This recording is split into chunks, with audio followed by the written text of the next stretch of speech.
We believe in popular power. We believe in people's power. And the mass of the people are workers. And such a class of such numbers deserves a party that speaks for them, that stands up for them, has no master except them. And the Workers' Party seeks to be that party.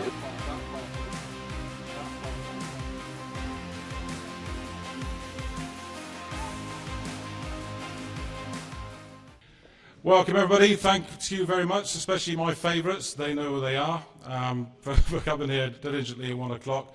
Obviously we're going to start now. This is a Workers' Party rally, it is open to members and others. We hope you stay for the duration. We have a magic lineup of speakers. We have Yvonne Ridley, we have Chris Williamson, and of course our own George Galloway.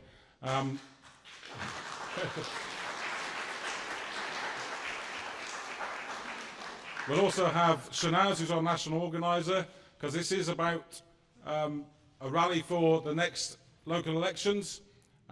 So will be focused around that. Hopefully we'll get through the speakers and we'll have a bit of time at the end. I forgot to introduce myself. I'm Andy Hudd. I'm one of the deputy leaders of the Workers' Party. I will be your chair-ish. I'm not a firm chair in events like this, but I will, if we have questions, get us through those in a safe manner. You've all seen the health and safety bit. You've walked past the toilets and the door that you came in is the one you run out of if this place sets on fire. So that's that done. But I wanted to start as a way of introduction because I'm the trade union guy. I wear that particular hat. We have trade unionists in the party, of course, but I sit as on the executive of one of the unions. I won't mention which because I get into trouble if I do. But such is the way of the world at the moment. So I'll start with regards to a bit about trade unions. Now, we in the Workers' Party want our members to be members of trade unions. We support the trade unions. We love trade unions, and we'll tell you why in a bit. But it's worth having an idea of where the trade unions are at the moment. And to do that, we need to look at the past. And as a young boy, when I was growing up, my father was a member of a trade union. In fact, he wasn't the only one. Most, or at least 40% of all working people were members of trade unions at place in that time. 10% of all industry was in public hands. It was nationalised. We owned it. We had, trade unions had more liberal, shall I say, trade union legislation to deal with that. As I say, they could go and recruit, they could have closed shops, they can take industrial action when they needed to. And what you'll notice about that is that there was a community, we had an industry, and that was understood. My father, we had jobs. My father could leave one job one day, go down the road the next day and get a different job. There was protections in place. And more importantly, and something we stand by, is that we can have one person going out to earn one wage, and that would feed, clothe, house your family, and if you're lucky or unlucky, depending where you're going, you have a week in Minehead, which was my case as I was a child. And I don't look at those times through rose-tinted glasses because nothing was perfect then. But when I look at the way the trade union is now, when we fast forward to the situation where we are now, we have a country that's been deindustrialised. We've had privatisation of what were once nationalised industries. We have privatisation through the back door. Well, it's not even through the back door. PFI isn't through the back door. Private Finance Initiative isn't through the back door. We've had the privatisation of our NHS. The privatisation of our schools and academies. We've got 1.64 million people unemployed between the ages of 18 and retirement. There's no council housing, and that's another thing we think back to when I was a kid. We lived in a council house, and we were quite happy for it. We didn't want to own a house because things were fine. the property was maintained. It was clean, it was tidy. If the roof fell in, the council would fix it. We paid affordable rents. But there's none of that now. There's social housing and all of these other kind of quacky schemes that people might be able to get some kind of ownership of a house in the future, but they're all set up to provide money for the house building people. In 1979, the top 10% of wage earners in this country owned 21% of the wealth. Well, that's quite significant. But now, they own 56% of the wealth. And what I'm trying to say to you is that the trade union membership in 1979 was 13 million, now it's 6.3 million. The correlation between the trade union membership and the wealth gap between the poorest and richest in this country are a direct correlation in my view. So why has this happened? Well, those of you of a certain age, and I'm looking around the room, you all look pretty young to me. I know I look older, but I am 52, honestly. But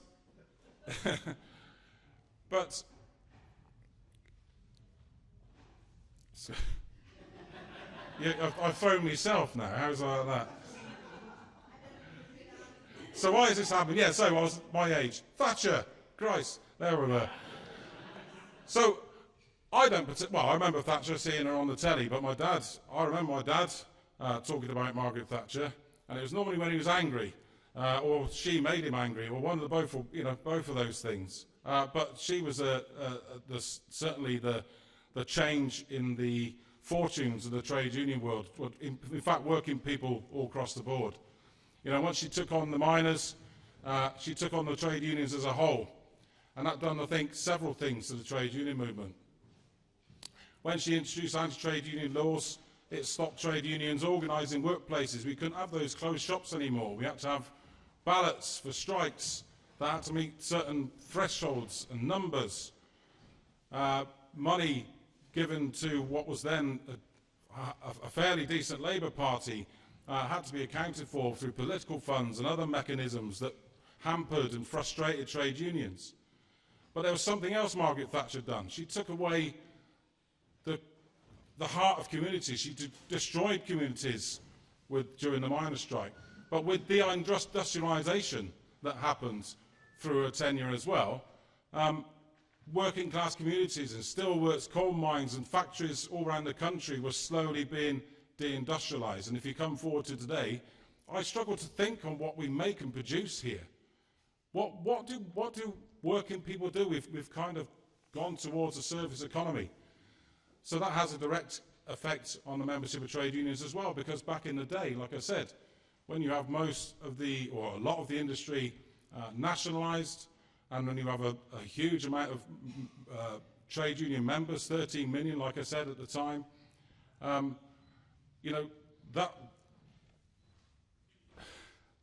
delivered something. So Thatcher's got a lot to answer for, and the state of the trade unions and its decline in membership we're all the worse for. We also have the trade unions' affiliation to the Labour Party, which I think has hampered, has put the trade unions into a little box. They've lost their independence, they've lost their militancy, and as the Labour Party have adopted the ideas of Thatcherism and privatisation and deindustrialisation, so the trade unions have moved with them. And I think they've forgotten how to fight. And I think that's another thing another result of the miners' dispute, is that now we have trade union leaders, general secretaries and the rest who have seen the defeat of the miners, and they are of that age group. They've seen the defeat of the miners and never want to go down that road again. So they're more about appeasement now instead of fighting. But we believe in the Workers' Party that the trade unions are the only vanguard against privatisation and capitalism and this Thatcherism and this push towards greater money at the top. The more trade unions fight, the more money they get for their members, the closer they move that gap between the rich and the poor. The members, the working class, have more faith in the trade union movement, and that will deliver for working people. The other problem we got is the TUC, so the organisational body for the trade unions. There's 58, I think, affiliated trade unions to the TUC. There's only 9 now affiliated to Labour. But with regards to the TUC, what used to be an organisation that when any representative stepped outside of TUC House, the interviewers were there, the press were there, taking statements about the next big strike or the next bit of industrial action or the next speech. Now, you don't see any of them. What they say doesn't mean anything. All they have now is a pencil and a bit of paper to write a strongly worded letter to the government. Doesn't mean anything. We haven't got the numbers to take the industrial action. They no longer collectivise the trade unions. They don't arrange or organise the trade unions in a particular direction. They're just an umbrella organisation. They have no political direction. In fact, there are so many members of the Labour Party within the TUC through its executive, which are via the trade unions as well, that it's all down to obediently following, or not upsetting at least, the Labour Party. And there are a few exceptions to that, I'll grant you that. There are some good people out there. Sarah Woolley, who's disaffiliated the Bakers Union from the Labour Party. There are there are a few exceptions. But what those trade union leaders need are other trade union leaders like them. So that kind of comes on to my next point. What's the next steps for us as a party? Or what's the next steps for us as socialists, if you're not a member of the party in this room? Well, we've got to join trade unions, because it's no good, and I speak from personal experience, it's no good. You can be the most radical socialist in the world, but if you're sat in a room with people who think like the Labour way, think pro-capitalist and pro-privatisation, and all these progressive politics things, then you're not going to get anywhere. You need support. You need support from the membership, you need support in the same room as you, and you need that direction, and you need that confidence. The trade unions have also got to stop funding Labour. They've got to disaffiliate. They've got to, in the first instance, disaffiliate, become and have that political independence back. Because at the moment, it's the tail wagging the dog. The trade unions were set up the Labour Party. It's theirs, they own it, they bought and paid for it, then they still pay for it now. Between £5 and £10 billion every year goes to the Labour Party, and what do they get back in return? Well, nothing. It's like the Stockholm Syndrome. It's almost like they get abused every day, every week, every month, every year. They're told that they will get new workers' rights, that society will change, their members will be respected and listened to, that they'll be listened to in the Labour Party democratic structures at Congress and conference, and all these promises, and that never materialises. Indeed, what they do get are half promises, lies, and half truths. The New Deal for Workers, whilst it's got some good stuff in it, it's far removed from the wish list and demands that were made by the trade unions some years ago now, when this was first lauded about. And if the trade unions don't understand that the Labour Party is lost, that it's dead, it has no morals, no principles, it cannot govern because it hadn't got those morals and principles, it doesn't know how to run a company, country, that's a Freudian slip, that's what they're running. But if you look at the mistakes they've made, when on God's given earth did they think it was a good idea to take the winter fuel allowance from pensioners? When did they think it was? Who thought it was a good idea to take or restrict the money given to disabled people? These are just basic principles of socialism and actually being good governance. you know, you want to sort the economy out first, reindustrialise, give people good jobs, give them an incentive to work, give them a reason to go work and get money that they can actually take home and live on, that they can feed a family on. That's how you get incentivise people to work. Give them something to do, meaningful, that means something. Get jobs that aren't just flipping burgers and giving coffee out. Sort the economy out. Reduce the gap between the rich and the poor, and then you get back to what you see then is you can deal with those other problems. Once people are safe and secure and got decent jobs, then you can look at those other things, but you don't do it as the first thing, for the love of God. So, what will a country, especially on the trade union side, the Workers' Party do? Well, we want to empower trade unions in the workplace. We want them to be a part of that company structure. We're going to repeal the anti-trade union laws. We want to reindustrialise as a part of that. We want to bring things back into public ownership. And I don't mean, you know, as George, I like his line on this, we don't want to go to a publicly owned barbers, but we do want to own the things that we need to survive. The water, electricity, gas, housing, all of the essentials, the things that I mentioned earlier in the day, back in the 70s when I was a bit younger. Those things that we need. And yes, key parts of industry, where they're so important to the country's economic wealth, we want those in public ownership as well. We want to bring back that one-wage household. We want to educate people.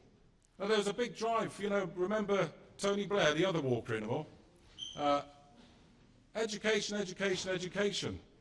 Well, that was a brilliant idea at the time. Everybody went to college and university, yeah, and when they came out, worked in a pub because there was too many people getting an education of that. So we understand there's a need for that, but there's also a need for your electricians, your carpenters, your engineers, your mechanics. And they shouldn't be jobs that be sniffed at. They should be well paid. They should have good conditions. And again, they should have a wage that you can take home to your family and feed it and take them on a holiday to Minehead if you wish. That is not rocket science. And we'll rid privatisation, of course, from all those things I said earlier. The schools, the NHS, the hospitals. Get rid of it because it's a leech on our society. We don't need it. They've assisted. That wealth creation has gone to the top for all of the time that I've been alive. Every single year, year on year, the gap between the rich and poor has got bigger. The trade unions, we feel, are at the heart of turning that around. They are the only organisation that can fight that in a militant way, and they can do it in an organised way because they have educated workers and we support them fully. So, as a closing remark, join a trade union and join us. I'll leave that there. So on to our next speaker.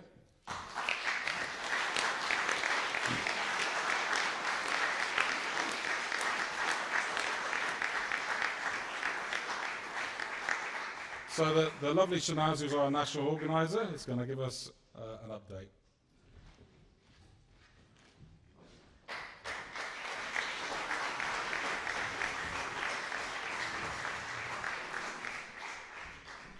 It's been a long time since I've been called lovely, so it's quite nice.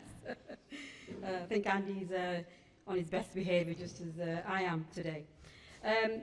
Comrades, brothers and sisters, fellow warriors of the Workers' Party, our party leader George Galloway, our leadership and sister Yvonne Ridley, a very warm and good afternoon.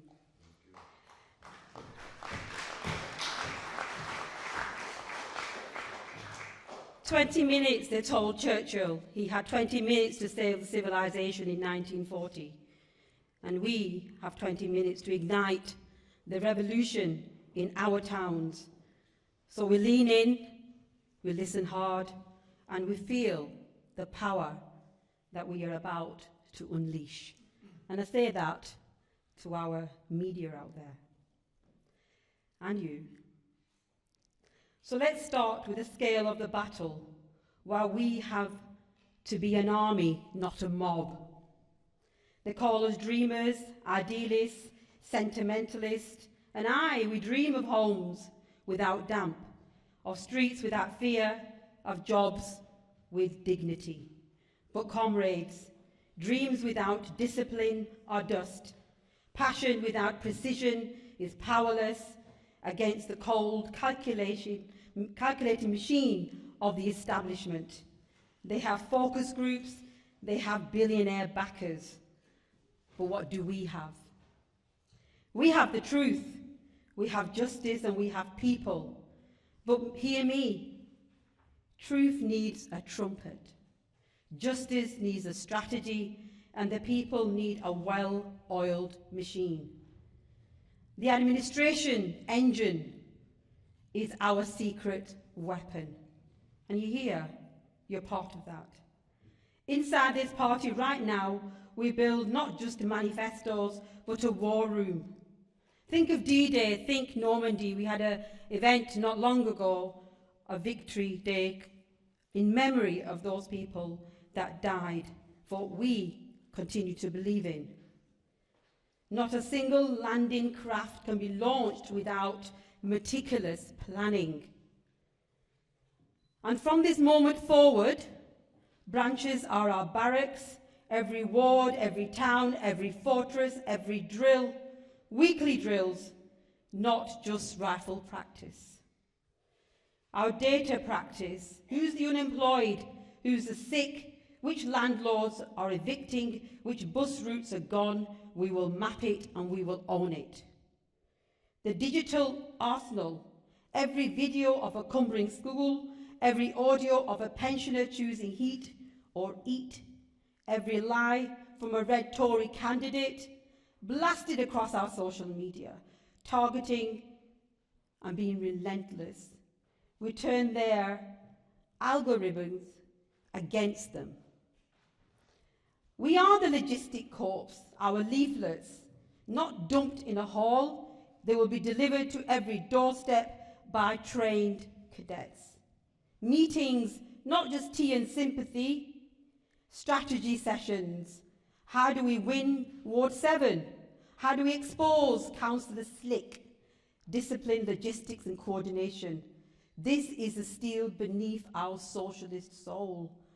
And coming from the northern heartland, betrayal and our battleground. Up north, as we say to our Londoners, flat caps, whippets and e-bygone, we know better. We know that the mills in Rochdale built the empire's wealth. We know that the shipyards of Clyde won 2 World War wars. And we know what Westminster gave us in return. Rust, rot, and Richie Sunak, little Richie Sunak, sipping champagne in California. The reality they ignore. So walk down our high streets, see the pawn shops where the factory stood, smell the damp in the flats and call what we call home. Almost half of the population witnessed child poverty in Blackburn. Buses cut so the old lady can't get to the hospital. And Labour, Starmer, his lot fly in for a photo op in a hard hat, then fly back again and vote against feeding hungry people. And the Lib Dems selling the town hall to their developer mates. And the Greens preaching about polar bears while our kids shiver in mouldy bedrooms. Enough. Our manifesto is forged in grit, not Whitehall. No more levelling up lies, no more demanding economic devolution. Housing, not just affordable. Council housing, compulsory purchase of empty buy-to-let flats. Zero tolerance on the slum landlords. We need to jail those rogues. Transport, public-owned buses, £1 fares for workers and reopen the lines that are closed. We have comrades here from those very important industries. And jobs and industries, slashing profit from the energy companies, slashing bills, creating skills jobs, community control boards, for regeneration funds, no more consultations, stealing millions. You don't have to go very far, just check what's happening in Oldham. Culture saves our libraries, our sports centres funded by taxing the online giants, sucking the wealth from our high streets. This isn't policy, comrades. It's survival, it's dignity, and it's the battle from the north to the south. And of course, Gaza's cry, our call to arms. Comrades, brothers and sisters, look at our hands. Look at them. Clean or dirty? Old or young? These hands are not covered in Palestinian blood, but the hands of those in Westminster are drenched in the blood of babies, drenched in the blood of journalists, drenched in the blood of doctors, funded by our taxes and armed by our factories, sanctioned by our silence. But we argue in the Workers' Party no longer. From outrage to organised power, to every sickened soul by genocide, our conscience is welcome. Your placard is vital. Hold your placard up. But your party membership is essential. Target the profiteers. Councils that invest your pension funds in the BA systems, in LBIT systems, demand investment. Stage in sit-ins outside your council chambers and blockade the factory gates, arm in arm with the trade unions, as my brother said earlier. Twin the struggles on the doorstep. They cut your youth clubs, fund your bonds for Gaza. At the food bank, the empty shelves are here, while the billions are spent by billionaires for the genocide there. Make the connection, get this message out, and make it an unbreakable message. Because what we will do, we will build the anti-imperialist front. Mosques, synagogues for peace, trade unions, student encampments, bring them into the Workers' Party.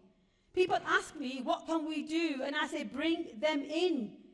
We are the only vehicle that takes Gaza rage from the street into the seats of power.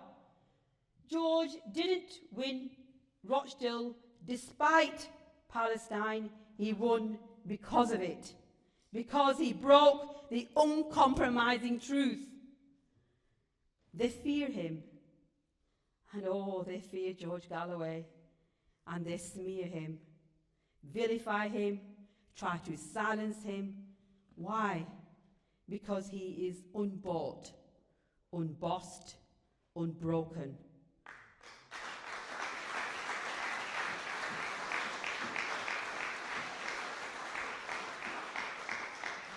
But comrades, this is not a one-man band.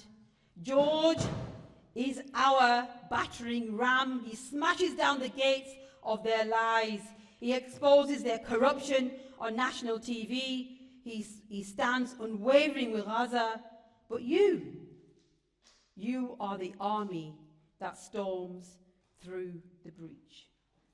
And George's role, media firestorm, parliamentary scrutiny, mobilizing the moral outrage of millions, he is our voice in the lion's den. Your role, the collective vanguard. George backs you, and you don't just back George. Salford decides Salford's future, and Glasgow sets Glasgow's priorities. Democratic centralism, it means unity in action, not stifling a debate, but once decided, we move as one iron fist. George provides a national platform, the national strategy, the vision, the unflinching courage. You provide the local knowledge, the street credibility, the day-to-day grind of victory, and together we will be invincible. So the final summons forge the future of the fires that we are igniting in 2026. So come on, comrades. Let's sharpen our minds, study the ward profiles, hone in the words, master the 3-killer local stats, strengthen our bodies, lace up those boots, fill your hearts with rage against injustice, with love for our people. From the shipyards of Clyde to the valleys of South Wales, from the mining towns of Yorkshire to the estates of East London, the people's surge moves forward, house by house, street by street, ward by ward, council by council. We go with George's voice ringing in our ears. We go with Gaza's cry burning in our hearts. We go with the unbreakable will of the northern working class in our bones. We go with the most formidable machine for justice this country has ever seen taking shape in our hands. Because in May 2026, we won't just win seats, we will seize the ground. We won't just make noise, we will shape our destiny. We won't just protest, we will govern. For the workers, for Palestine, for socialism, power to the people, power to you. Thank you.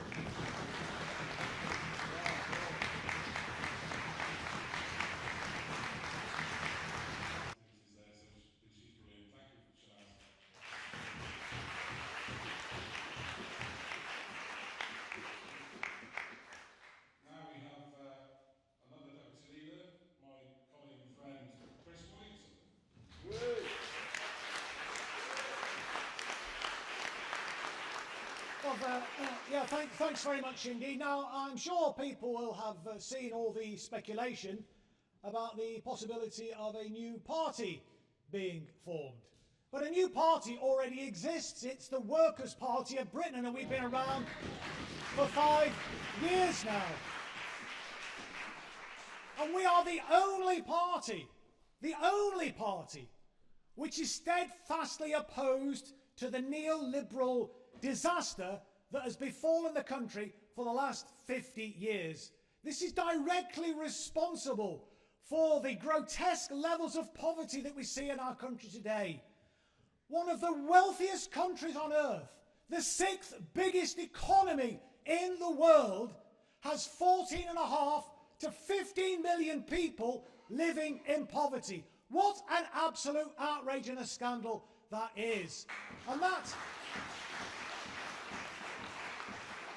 that is entirely down to this political duopoly that we've seen holding sway, well, for the last 100+ years in reality.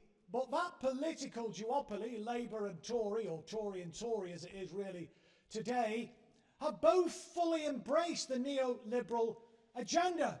And it didn't start with Margaret Thatcher either. Yes, she turbocharged the whole neoliberal agenda, but it started under Labour. It started under Jim Callaghan and Denis Healey.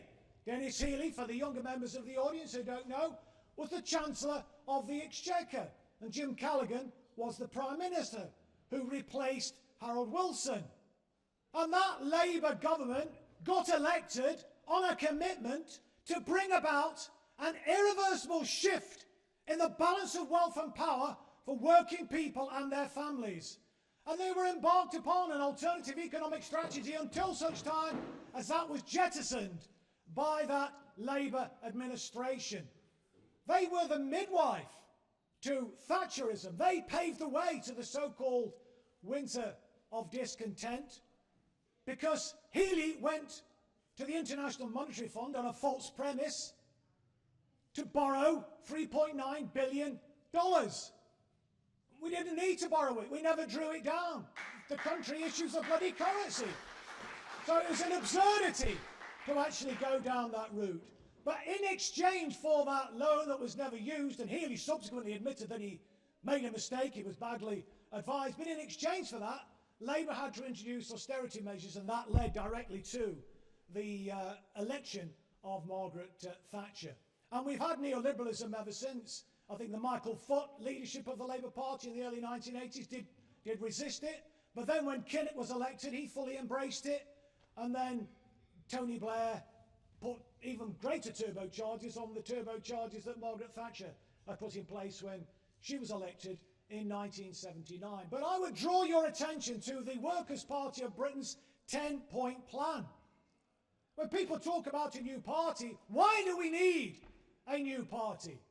When we have a party that is absolutely committed to bringing about that irreversible shift in the balance of wealth and power for working people and their families that Labour used to be committed to. Look at the 10-point programme. Look at the commitment to bring public utilities back into public ownership again. It's a scandal, isn't it? The gas, electricity and the rest of them are used as a cash cow for the wealthy elites in society, for the corporations who are ripping people off. We've got the most expensive train fares, the most expensive gas and electricity prices, and the worst services in Europe.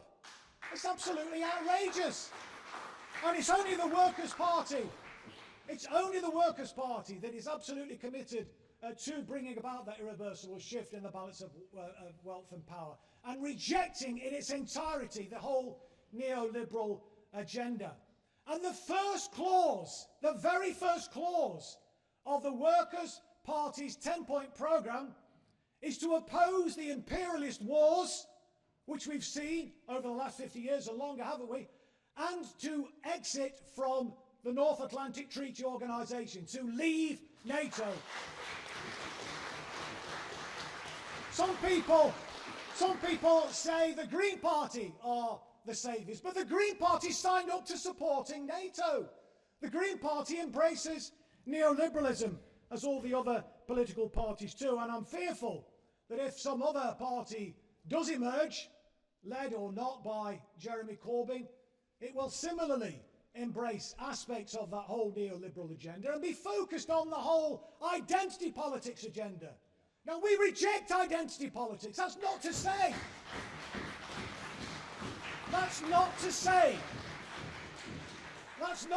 that fighting racism and sexism and the other isms is unimportant. Of course, these issues are important. But when you elevate them to the most important thing, when you elevate the kind of culture war and relegate class politics and economic inequality, in fact, not just relegate it, but completely disregard it, well, then you're going to make no progress, are you?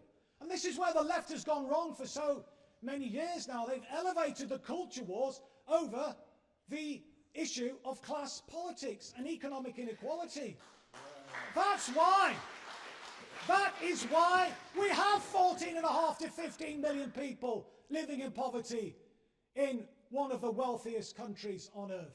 It's scandalous, and it's the left's fault in large measure. Because the culture wars, identity politics, pose no threat whatsoever to the establishment, pose no threat to the established order. That's why, as I say, poverty has grown and gone through the roof. They embrace identity politics. You see the ugly spectacle of the likes of Raytheon and Lockheed Martin, these amoral arms manufacturers, joining in the Pride marches. Lockheed Martin supports LGBTQ. I mean, they should bloody reject it. What on earth are they allowed on those marches for in the first place? They have no place there whatsoever. But look, we are still a small acorn, but as Shanaz has said, we are going to grow. Because we offer real hope. We offer a genuine alternative to the status quo. And where we start is in local government. And that's one of the things we're doing today. We're launching our campaign for next year. We're aiming to have at least 1,000 candidates. We hope that, we may take control. I'd love to see us take control of some local authorities, because we can bring about a renaissance in what used to be called municipal socialism. Do people remember that? If you think about it, going back to the Thatcher days, it was local government, the municipal socialists, that were a bulwark against Thatcherism. In my own county of Derbyshire, the Greater London Council in Sheffield, and in towns and cities all over the country. And it was Labour, when Labour was Labour, socialists in local government were that bulwark against Thatcherism, against neoliberalism, and they protected their communities. And if you look at our 10-point programme, much of it will be inevitably implemented by local government. We talk about giving people access to decent housing. Well, that's a local government responsibility. Why aren't they doing it?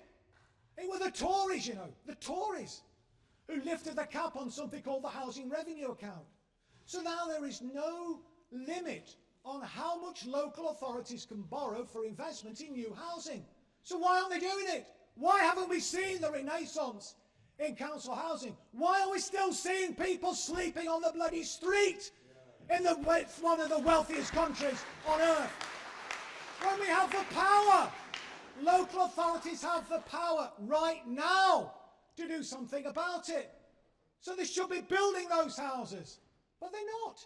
I mean, they're building some, but hardly enough, nowhere near enough. And that would have a huge, as well as a social impact on the people who are homeless, the people who are inadequately housed, in overcrowded, in sanitary accommodation, living in crappy private sector accommodation, which is hugely more expensive than local authority housing. Many people who are renting in the private sector in former council houses are paying 3, 4 and 5 times as much as their neighbour who is still in a council house. It's a rip-off. It's an outrage. And we should be calling it out. But there's no limit now, as I say, on the housing revenue account. So why aren't local authorities borrowing to invest in building new houses? And the difference, you know, in terms of investing in housing between other forms of public investment is that the loan charges will be serviced by the rental stream. So I don't understand why they're not doing it. So in terms of, as well as that social benefit of housing people, you would be creating lots of good quality jobs for people, offering training opportunities for people. And that would have a knock-on effect, wouldn't it, on the local economy as well, because it'd be putting money in working class people's pockets, and that would then be spent in the local economy, and you would be creating that virtuous economic circle. But there are other aspects in the 10-point plan about childcare, about supporting disabled people, about giving people access to good quality, low-cost food, about having an integrated transport system and improving our environment, you know, dealing with environmental degradation. These are all things that local authorities can do. So when we get our councillors elected, they can make a real difference, particularly when we take control of local authorities and use the powers left at our disposal.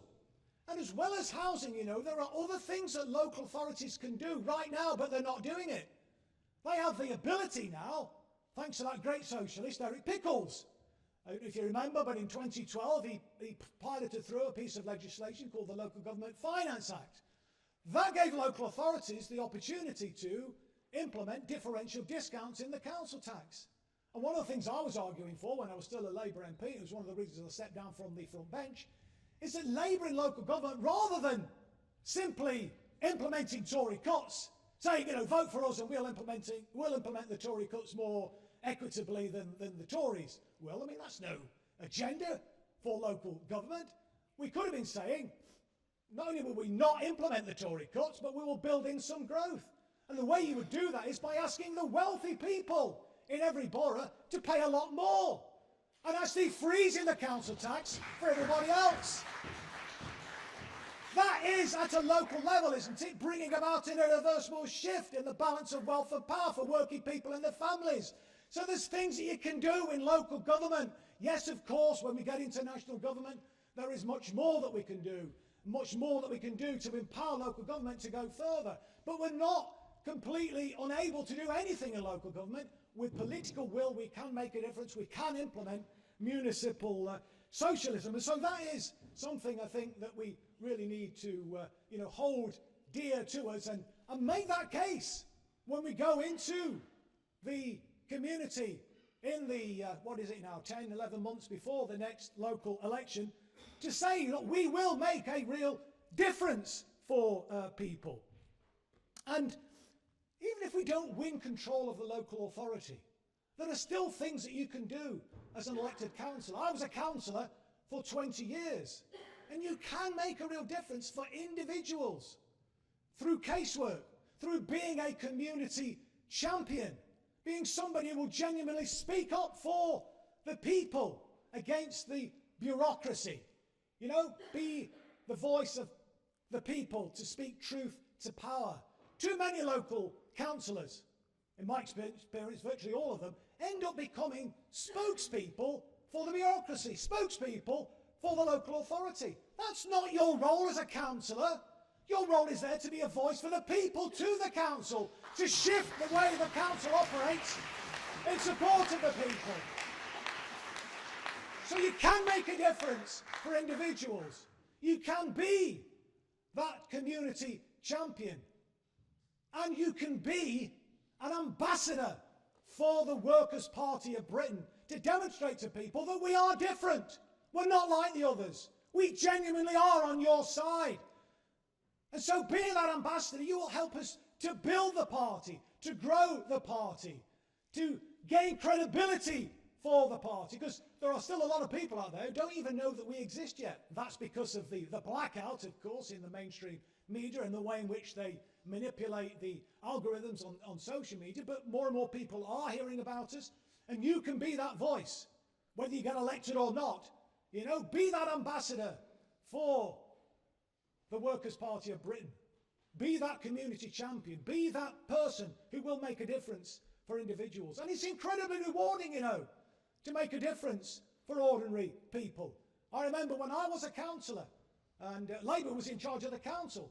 This was before I became the leader. But even when I was a leader of the council, I said my job is still to speak for the people, not to speak for the council. But I used to represent people against the council in what used to be called the Housing Benefit Review Boards. I used to represent people in the county court against them being evicted from the local authority or by the local authority. So these are things that you can do.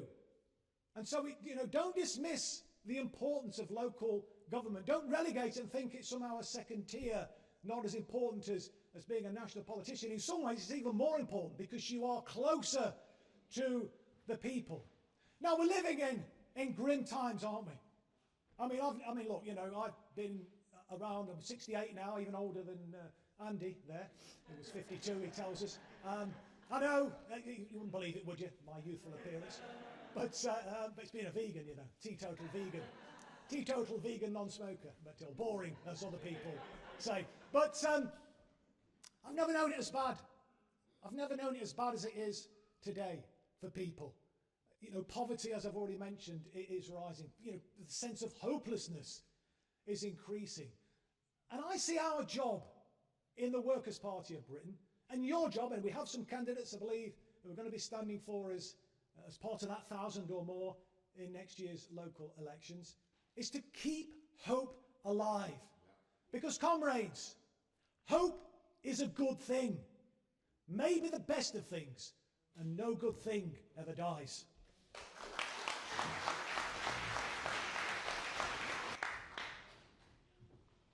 Thank you for that introduction, George.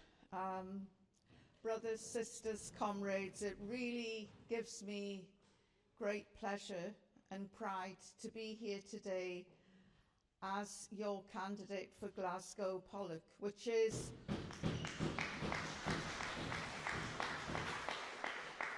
the current MSP there at the moment is Humza Yousaf, the former First Minister, but he's had enough and he's going off to other things. I'm not sure what. But it is an exciting time, and this is one of the poorest constituencies in the UK, and everything that has been talked about from the platform today about rotten housing, poverty, grinding poverty, failing education systems, it is all concentrated in this ward in Glasgow. And I hope some of you will come and join me when we come to, well, they call it chapping on the doors in Glasgow. There will be challenges because poverty is such that when somebody knocks on the door in homes in Glasgow, they don't think that it's somebody coming to seek a vote. They think it's the debt collector or the rent collector or somebody wanting something that they can't deliver. People there are so mired in poverty, they're afraid to open their mail for what it might contain.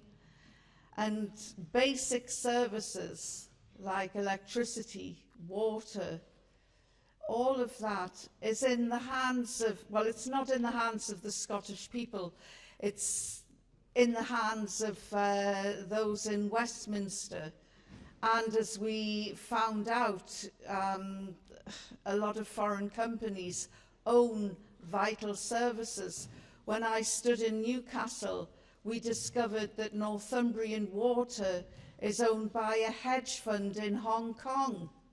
Something as basic as water should not be in the hands of an overseas, you know, it's just outrageous. So it's so refreshing to sit on a platform where we hear about the nationalisation of water, electricity, things that should be our right, that should be in our gift. But it's not just basic services that are in the hands of foreign powers. Our RAF jets, we've just found out, aren't even owned by the RAF. You know, they talk about getting battle prepared and battle ready. Well, what's the point if some foreign power is in charge of the fighter jets that are supposed to defend this nation? A hedge fund. Yes, sorry, a hedge fund. And and then you look at the government. More than half the cabinet is under political occupation of a foreign power. Yeah. Israel.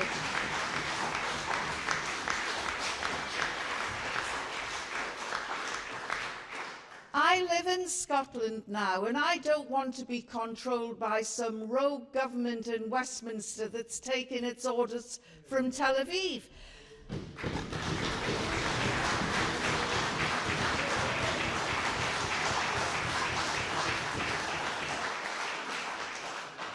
And I don't know, I think generally most people agree with me, but some people who aren't aware of the facts might say, oh, that's an exaggeration.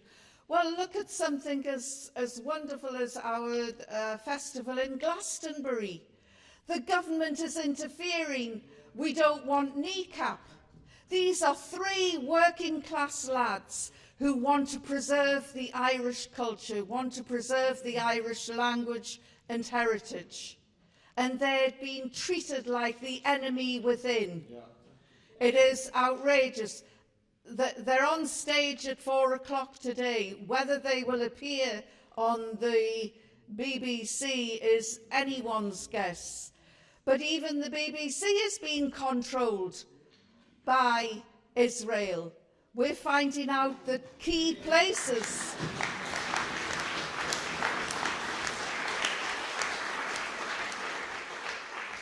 key positions in the BBC are being held by Zionists. And it's, you know, how is this happening? How have we allowed this to happen? Listening to Andy's opening speech just threw me right back to my first ever job as a cub reporter in Concert. I was going to say Concert the Steel Town, but half of you probably go, what? Was there a steel town there? There was. It had 6,000 jobs and about 4,000 jobs that relied on the steelworks being open. And that is when I first saw the duplicity of the Tories. And I would rather shoot myself than ever vote Tory. because Margaret Thatcher and her henchman McGregor told the steel workers, "You're running at a loss, it doesn't make sense, we're pouring good money after bad, we don't want to support you anymore, unless you can turn the steelworks round into a profit." And those men, they cut their work hours, they did everything, they sacrificed everything they could to save their jobs. And they turned that steel company into a profit-making enterprise for 6 months running, so more than double what the Tories required. But they still brought out the axe and McGregor finished the steel town. Now, this is an important story to remember because free ports will have the same impact as the Tories had in concert. We're told that free ports are going to be great job creators, just as the steelworks were told, well, you know, the steelworks are going, but we will give you alternative work. It was called the concertization of jobs, meaning the low wages.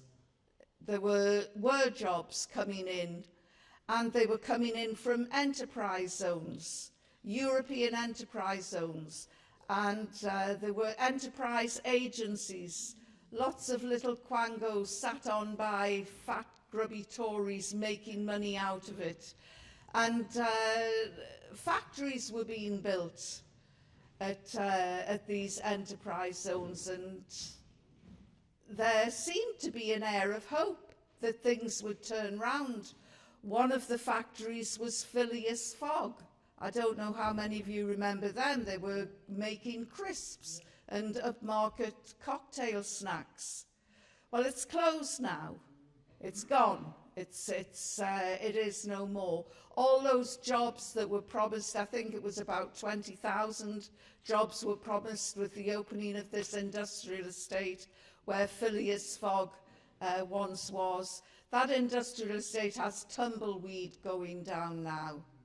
But the other thing that Thatcher did, which was unforgivable, of the 6,000 steelworkers, about half went onto the dole, and the other half were pushed to take welfare benefits because she didn't want the unemployment figures to rise that high, and they would have with 6,000 jobs suddenly flooding the market. So these people were browbeaten into believing, oh, you're disabled, you can't work, you know, you shouldn't try, just fill out this form and we'll do all the tick boxes, we'll sort it out for you. And of course, entire communities were told you're disabled, you can't work, and they believed it. And so people's jobs came to an end at the age of 30 and they didn't work after that because they were told you can't. Now, look at the way we're treating the disabled. They're being told they're shirkers, they're lazy, they're not, they should be working, and they, quite the opposite to what the Tories did. And it is, as George has often said, virtually impossible to see the difference between Labour and Tories. When the steelworks closed, we marched to London. It wasn't going to be a Jarrow march, we didn't have that energy, but people were bussed and trained down to London. And hundreds of steelworkers took to the streets of London and begged to have their jobs saved.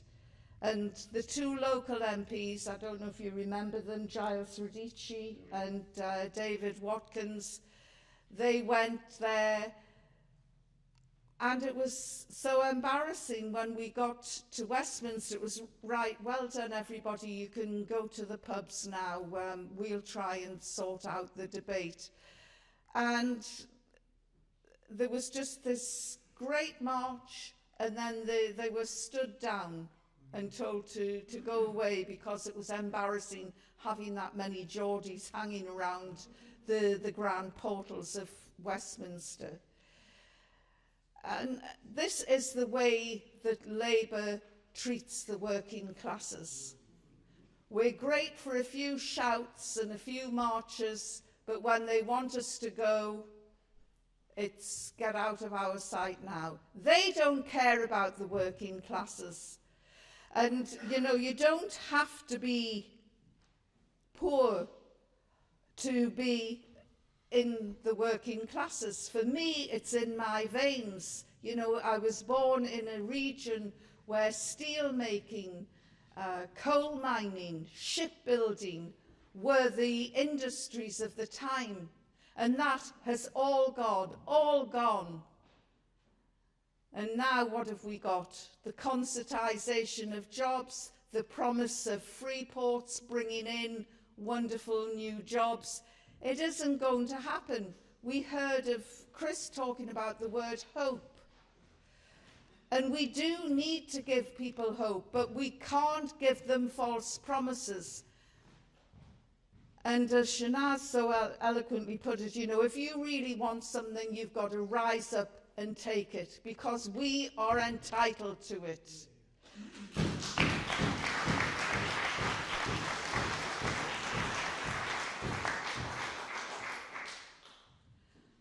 I want to stand up and fight for workers' rights, and I'll be proud to do so. And I think that this party really does represent the working classes of Britain today, and we need to get the message out. We need to let them know that this is happening. And, you know, you're right about other parties. Look at the 10-point plan. It's all-encompassing. Why would we want anything else other than what we've already got? You know, we've got a great ammunition there in this 10-point plan. So we need to get up and we need to shout about it and use it and stand up and demand our rights, because when the people rise up, the boss class don't like it. We've seen the way that they're bullying Palestine Action, the heroic people who disabled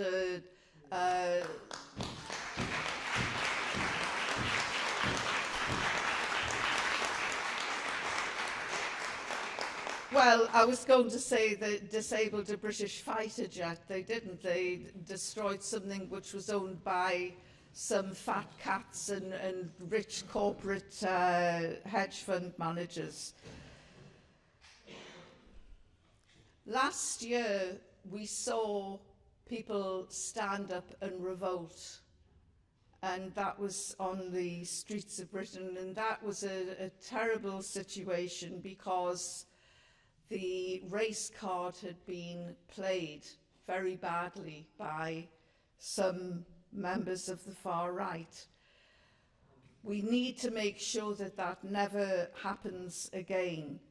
And just to clarify, you know, I want to see black faces in high places, but I don't want to see entitled upper-class wretches like Badenoch and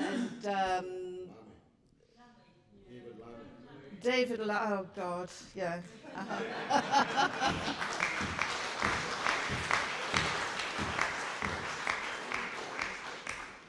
You know, let's have an even playing ground where we're all equal, regardless of our faith, our skin colour, our backgrounds.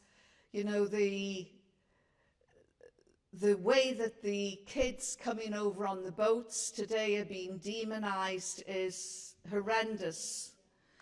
Something that you probably don't know about me is that I'm a foster mum to 3 of the boat boys, and they are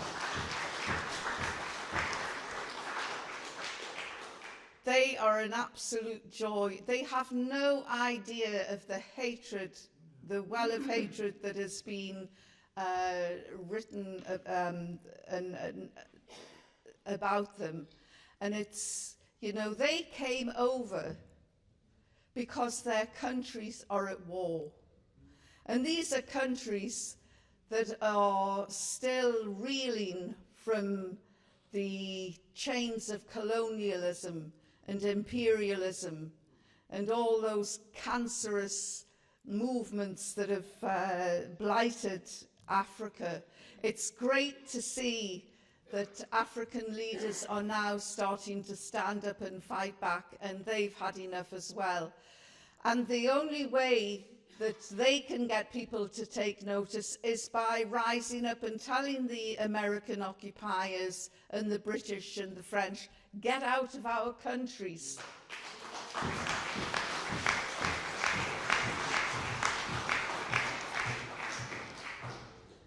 In Scotland, I want to say that to Westminster. I'm not anti-English. You know, we have, well, I was born in England, and the movement for independence isn't anti-English. All it is anti-Westminster, and we're all anti-Westminster. If we could put a giant chainsaw around Westminster and cut it loose from the rest of the country, I think we'd all be really happy.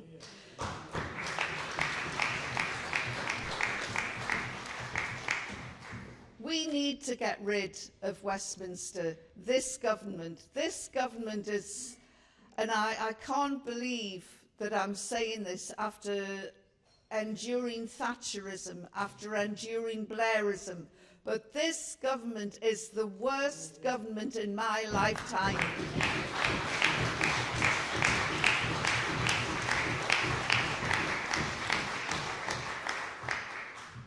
And I'm no spring chicken, but I'm not as old as some on the panel.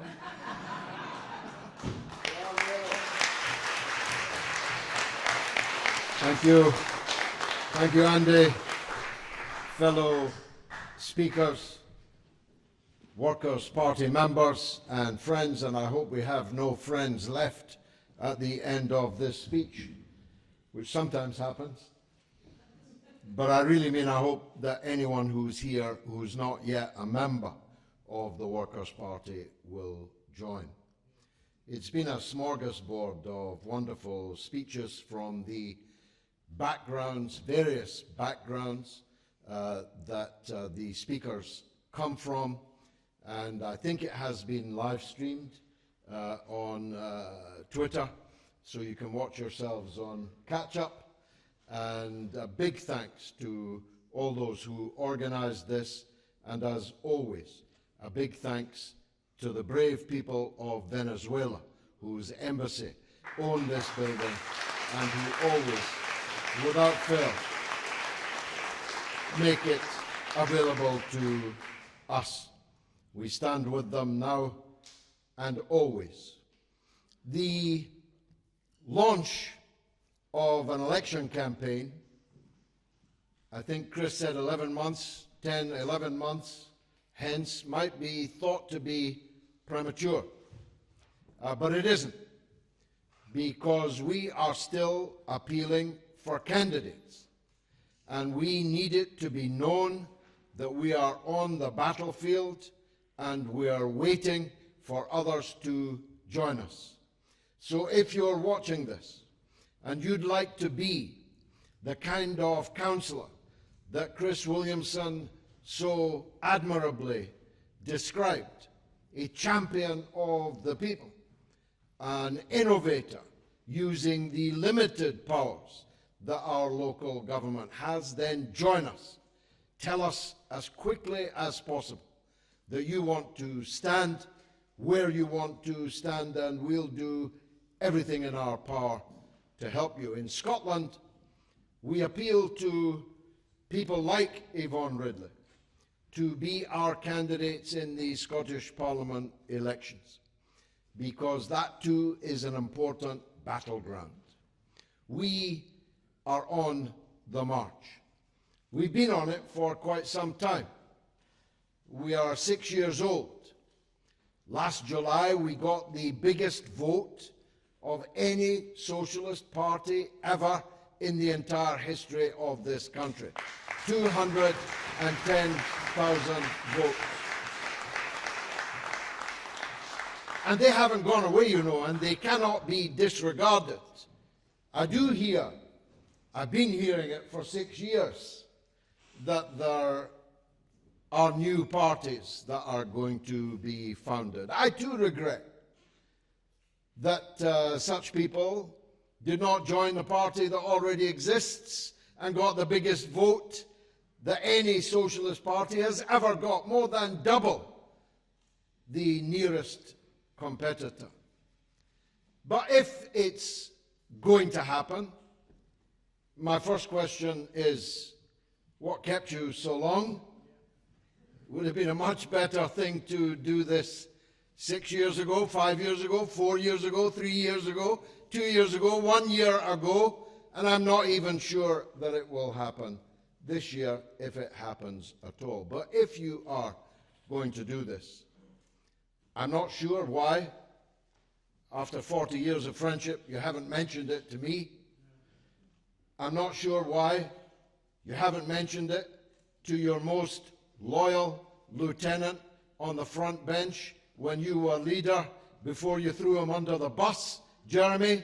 I'm really not sure what it is that you're doing. But if you are going to finally do it, even though you'll be 80 at the time of the next general election, and I'm retiring at 75 at the next general election, he'll be 80. If you are going to do this, make it an alliance, and we can join it. That means we'll have our own independent policy positions, but we will gather under your banner to fight elections as a coalition, like the Respect Coalition that Yvonne, as I told you, stood for in that Leicester by-election. But if it is a party designed to exclude us, that would be not just a pity, that would be a crime. That would be a crime. We care only about empowering those who depend upon their work to live. That's what working class means. Some people say to me, you know, I work in a bank. Am I working class? Well, you're working class if, without a wage this week or a salary this month, you'll be in really serious trouble. And if that were to happen for 2 months or 3 months, you'd be homeless and hopeless. That makes you working class. That makes you working class. Whether you work in the bank or in the docks, whether you work in the fields or in the IT department, you are a part of us, and we seek to represent you and to give leadership to you. Now, we don't accept, you've had this memory lane, and believe me, I could share it, because I'm probably the oldest person on this platform.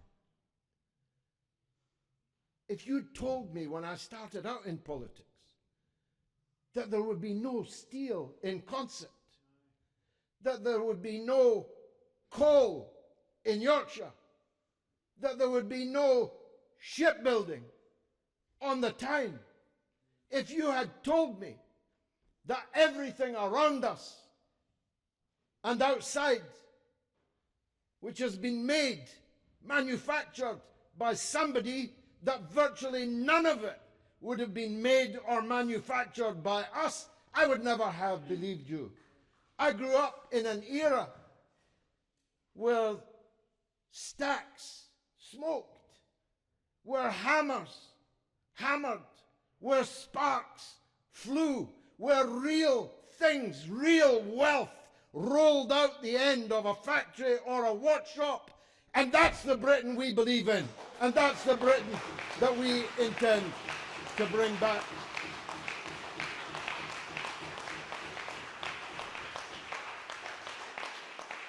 There's not enough tourists to sell ice cream cones to. There's not enough tourists, given the state our country's now in, with rising crime and dilapidated infrastructure. There's not enough tourists to serve macchiatos to. We have to put our people back to work making the things that we use. It's not that we don't use them. This was made, that was made, that was made. Everything is made. It's just not made by us. And it must be made by us again. That's the Britain we believe in. And therefore we have another difference. We are totally in favor of a clean environment. Chris mentioned it in his speech. I myself am probably the country's biggest enemy of plastic. If I find plastic in my children's toy box, I throw it out. I threw out a bow and arrow just last night because it was made of plastic. We believe in a clean and green future, but we reject net zero. We reject it because it can only mean further deindustrialization. You can't bring back the industry I'm talking about and have net zero. Not by 2050, but they're now talking about it by 2030, which is almost upon us. It's absurd. You cannot tell everybody who's got a boiler they've got to have a heat pump in a cold, damp house. You cannot force everybody into electric cars when there's simply not enough infrastructure to sustain it. You cannot have net zero and reopen the factories, mines, workshops that we are committed to. We are committed to an industrial Britain, and net zero would be the death sentence on industrial Britain. So we have a difference with others, with the Green Party and others on these questions. And we have other differences.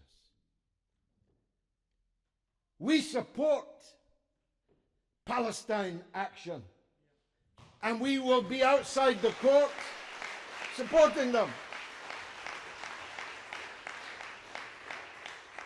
Others on the left do not do so.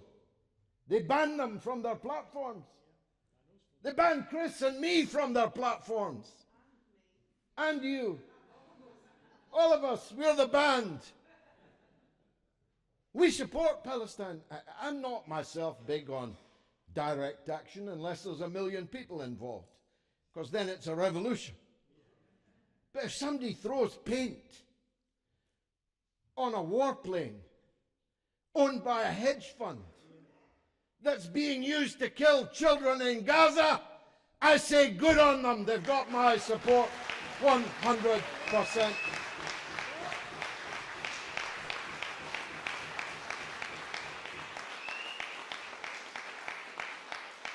So that's another difference between us. And on the subject of Palestine, we have no equivocation at all.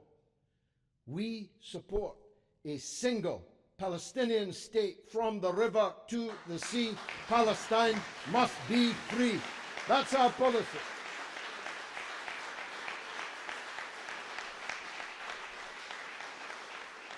That's another difference. And here's another one. You might not like this one quite so much. We support Iran's defense against Israeli bombardment and missile. We support Iran. We're not. We're not equivocal about that. It's not on the one hand, but on the other. It's not, but what about the hijab? It's not about, but what about the Ayatollahs? No. There was an attack on Iran by America and Israel, and we stand with Iran.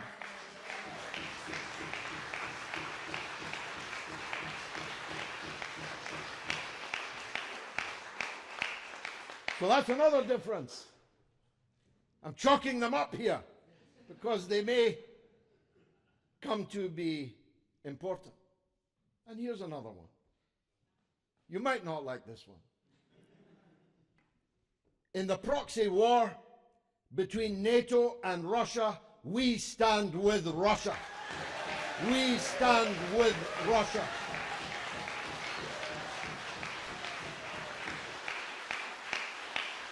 See, there's no room for equivocation on that one either. NATO is our enemy. It is our enemy. It's the enemy of all good people and things. Labour wants you to double the money that you're spending on NATO. Double it.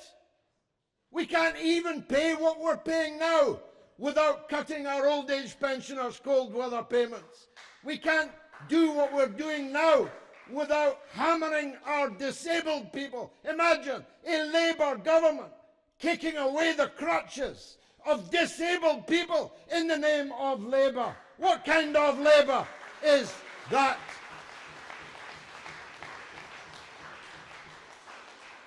So if it's a choice between a fifth-generation warplane to fight for NATO or Israel, and decent benefits and houses for our most vulnerable people, then we are unequivocal about that.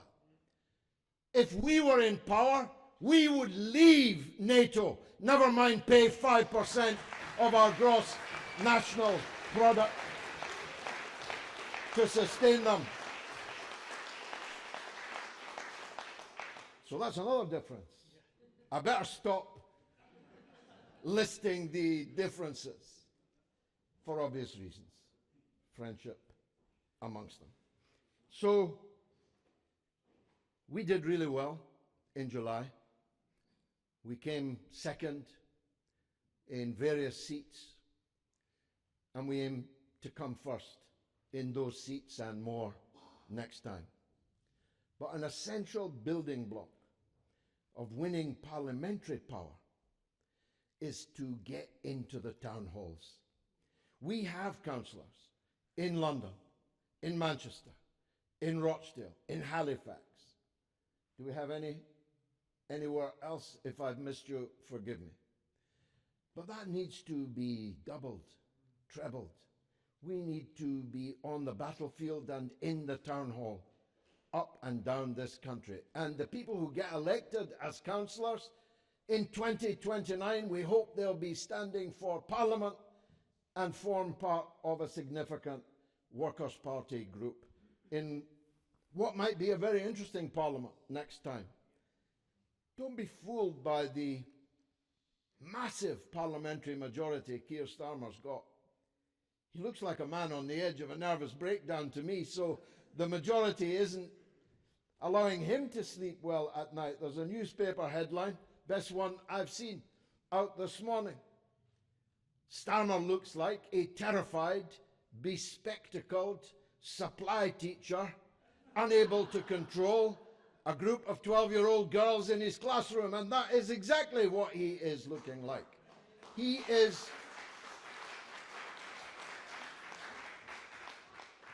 looks to me like a man on the edge of a nervous breakdown, as well he might. He's had the worst year ever endured.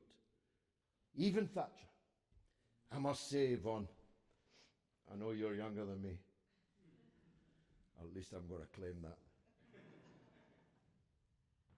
We've now reached the stage where people have to explain who Margaret Thatcher is.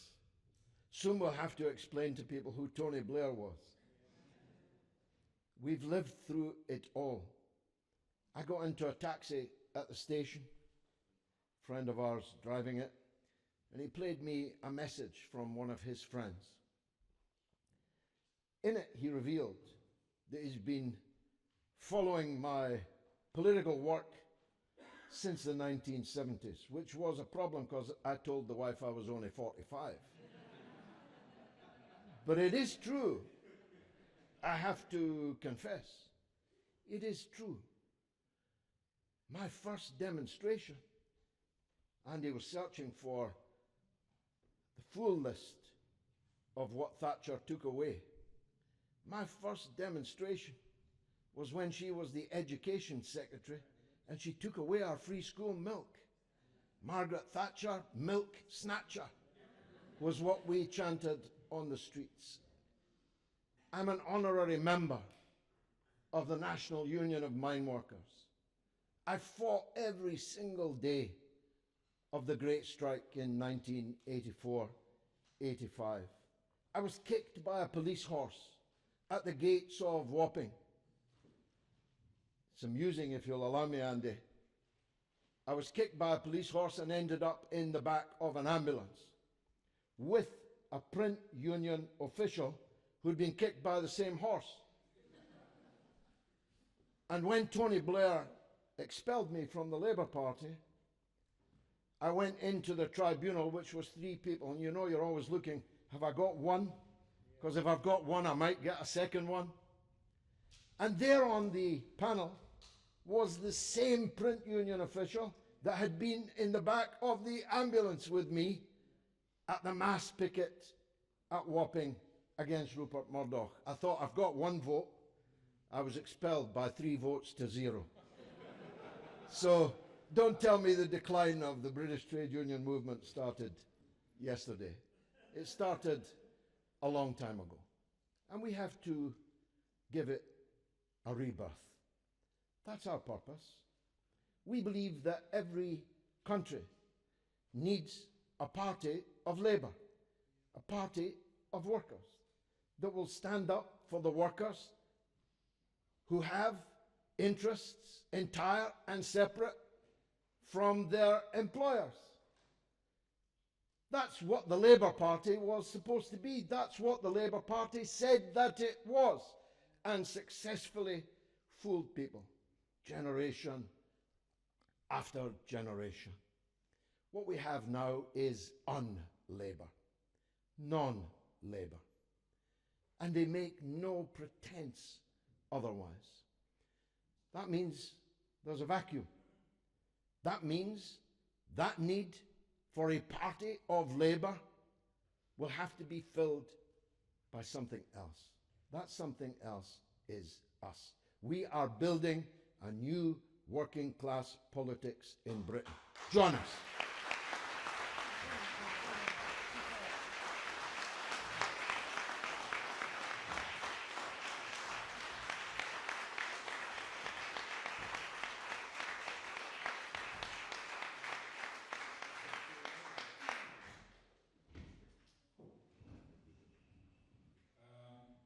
Brilliant, excellent. Always gets us infused. We have got a bit of time. We've got this venue until 4 o'clock. So George has gracefully, well, in fact, I assume the whole panel will quite happily answer some questions if you wish to do so. If you want to ask a question, please come up to the podium and just kind of say it there because you've got a microphone and everybody can hear it. So, are you ready? Yeah, gentlemen, if you want to come up, I'm sorry you'll have to do that. If you can come up, I'll try and get a microphone to you. 2 seconds, we've got to wait for a second.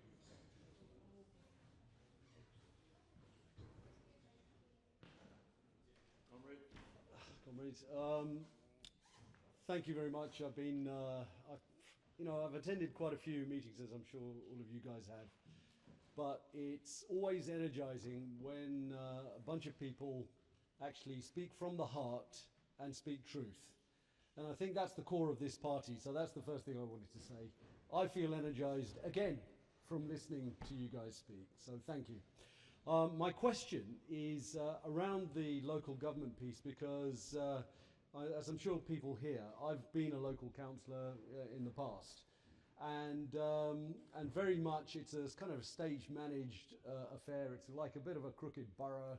You know, your councillor is there as a lipstick on a pig to sort of basically embellish the local decision-making process, whoever controls it.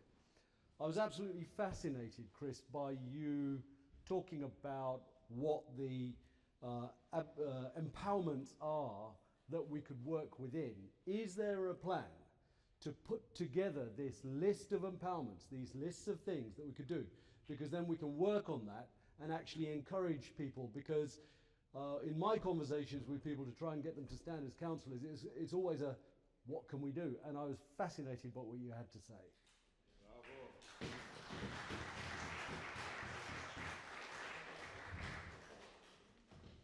That is a very good idea, and that is something that we will certainly put together, hopefully as a way of encouraging people to put themselves forward. Because yes, it's important that we get into power and we can do all of these things, but even if we're not in power, we can embarrass the controlling opposition, because they do have these powers at their disposal. So we can be saying to people, if we can become credible community champions on the side of the people, which is what we should be as elected members, whether it be local or on a national field, on a national platform, and we can be saying to them, why are you implementing these cuts? Why aren't you using these powers at your disposal? You can refer to the Local Government Finance Act, and we will set that out. That's a very, very good idea. What we were told, and when I was on the front bench, it was the reason why I stepped down from the front bench, because I was advocating this as a way forward, because Labour authorities were just simply, as I was saying in my speech, implementing Tory policies. And I said, well, look, what we should be saying is we will actually stop those Tory cuts and start to implement and growth. Now, one of the reasons why some of the local authorities who got close to going forward with this idea was that we have to go to a referendum and we might lose the referendum. Well, you must be a bloody poor politician if you go into a campaign and say to people, not only are we going to stop the Tory cuts, but we're going to build in some growth, and we're going to consult with you where that increase in public services should come from, and we're going to, depending on how many properties in the higher council tax bands you have, we're going to ask the people, the rich people in the borough, to pay a lot more, and we're going to either cut or freeze your council tax. Why wouldn't you win such a scenario? And similarly, on the housing front as well. So yeah, absolutely, we will do that.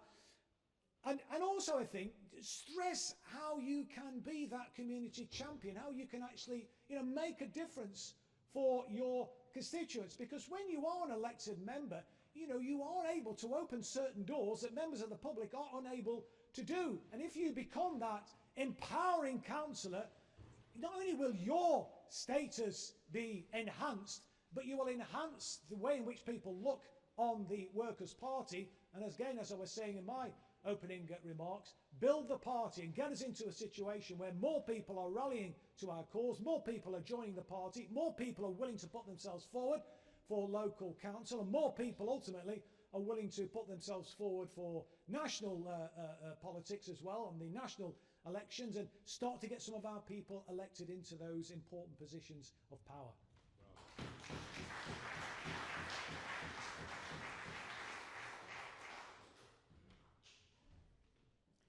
Right, thank you. Is it okay if I just say something before I get to my question? Yeah. Is that okay? Right, thank you.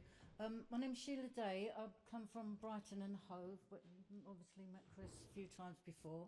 I just want to make a point here.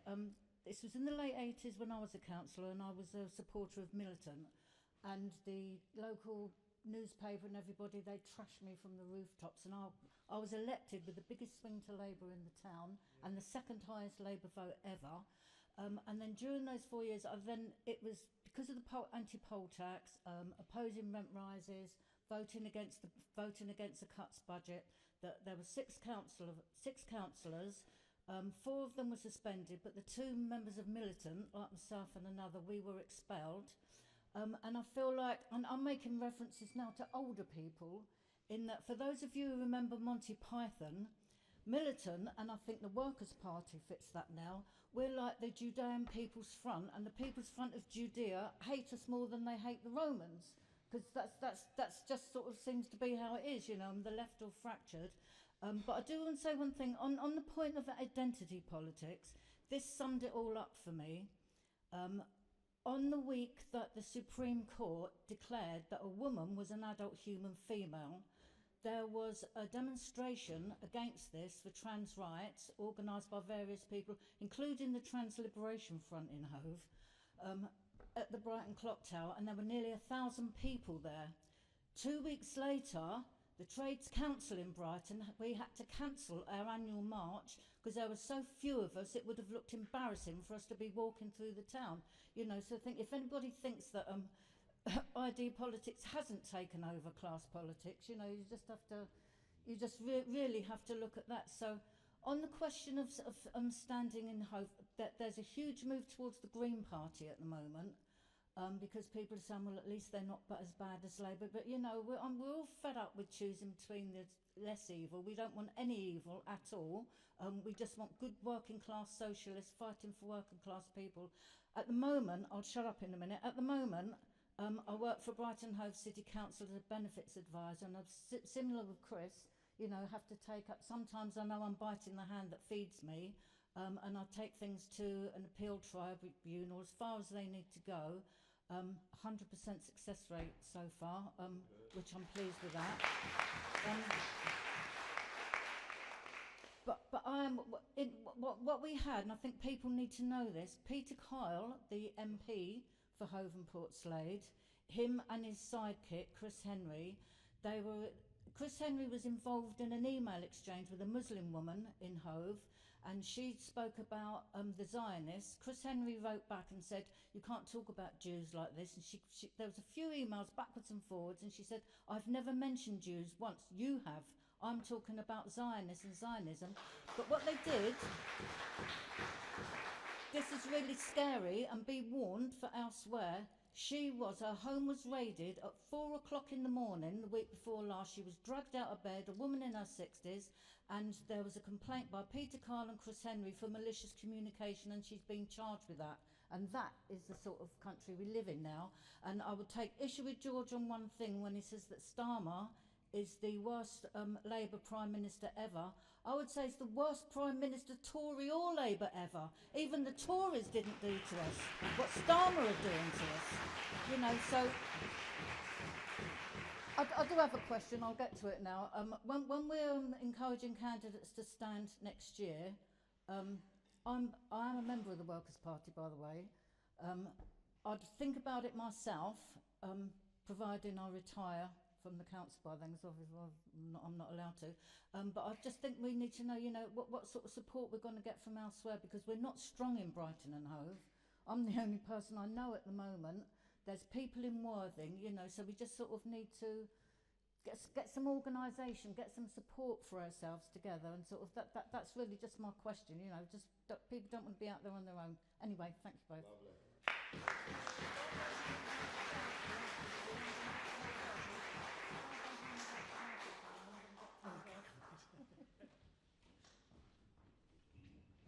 Just to answer that quickly, because Shanaz is not here, but she's doing wonderful work at the moment nationally to organise other organisers within the region. So that process is a labour of love for her, but that will be setting up. So there will be that support from the regions, hopefully come the election time. Thanks, Andy. I'm Peter Ford. And it was my misfortune a couple of months ago to be our candidate in the Runcorn and Helsby by-election. And I want to bring up not the elephant in the room, because the elephant's having a rest, it's so boring, the hyena in the room, which is the Reform Party.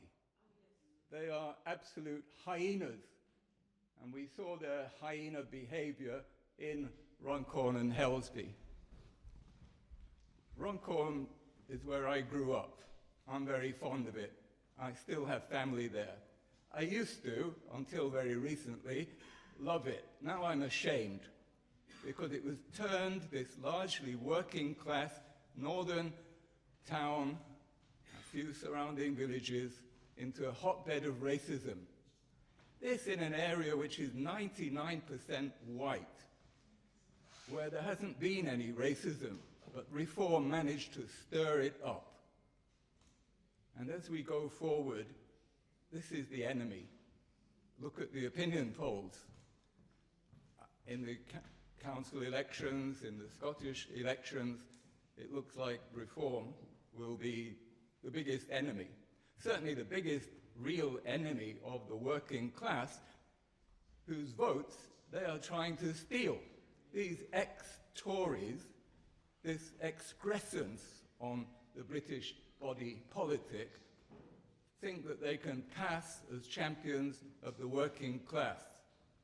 And so far, they're having a lot of success in that. It's our job over the next years, to disabuse the working class and bring them back to the right ways. In Runcorn, actually, we saw a lot of people turning against Reform. At the end, Labour, who were expected to be trounced, I expected them to be trounced, but they lost by only 6 votes. This was because many of the working class were put off so much by Reform and by Farage that it became a sort of referendum on Farage, and many people voted Labour to keep Farage out.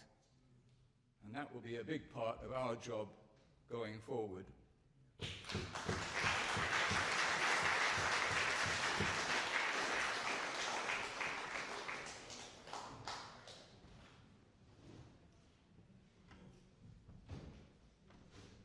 Hello, I'm Susanna Farley from Lewisham. Basically I wanted to talk about much of what the last speaker was talking about, and for a moment I thought, well, is it worth me speaking at all? But I will, because I think that the problem is, and I do very much agree with what he said, is that probably at the next election we're going to be faced with a government which is substantially Reform.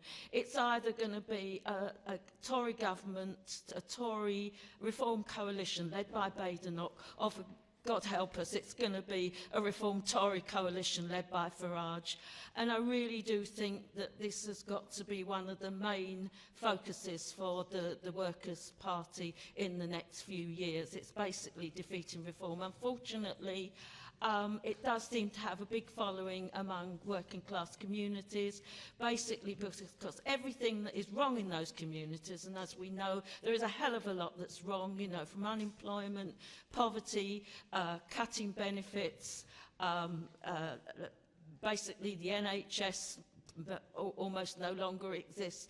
There's a complete dereliction in working class communities, and obviously people are right to say we've had enough. But all Farage and Reform do is blame people who've been displaced by war. Now, that is absolutely wrong, and I think that has got to be our focus in the next few years, defeating Reform. We must not have a government where Reform are prominent in any way and where their poisonous politics are allowed to govern us, because it's going to be, it's basically going to be a fascist government, and we have to do everything in our power to stop it. So no Reform, absolutely no Reform government.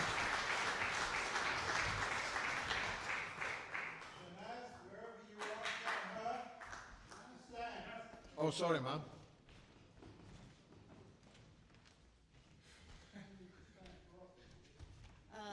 I expect you won't agree what I'm going to say, but I've been on almost every Palestinian demonstration in London and many of the around London, and I never seen Workers' Party stall. Never seen a Workers' Party stall or leaflet distributions at Palestine demonstrations. Has anybody seen anything? There is one at every demonstration. Sorry, shall I do it again? There is one at every demonstration. There's a stall. Have you seen it? Anybody else seen? There is at every demonstration. You're just wrong. Oh, okay, has anybody seen a stall or? Oh, well, I There must be hiding behavior. Another thing, I think it's a mistake to criticize LGBT plus or whatever. They are usually very progressive, and the best thing you could have done is keep quiet about it, I think. They are usually on the progressive side, and you lost an ally, I'm afraid. Okay. Thank you. Well, let me deal with that last point first. We support women's rights. We reject the formulation that trans women are women. Trans women are men. And that's another difference. And we will never change that. And most of the people who vote for us would not want us to change that.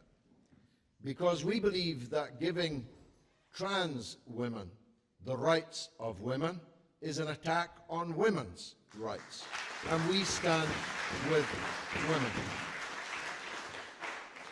As for the rest of the alphabet soup, we do keep quiet about it. I already told you, we don't care what people do.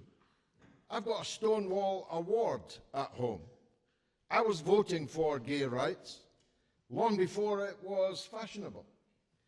But I don't want people endlessly talking about what color they are, who they sleep with, what religion they are, because that causes division.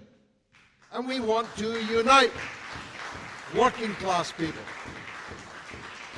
And so you won't hear from us any cruelty or meanness against people of other orientations, for we feel none and will therefore express none. But we will not allow the politics in this country to still further be distorted by division of people on race, on color, on sexual orientation, or any of these other things. Now, it's true that reform are gaining substantially. I follow the by-elections very closely, local council by-elections.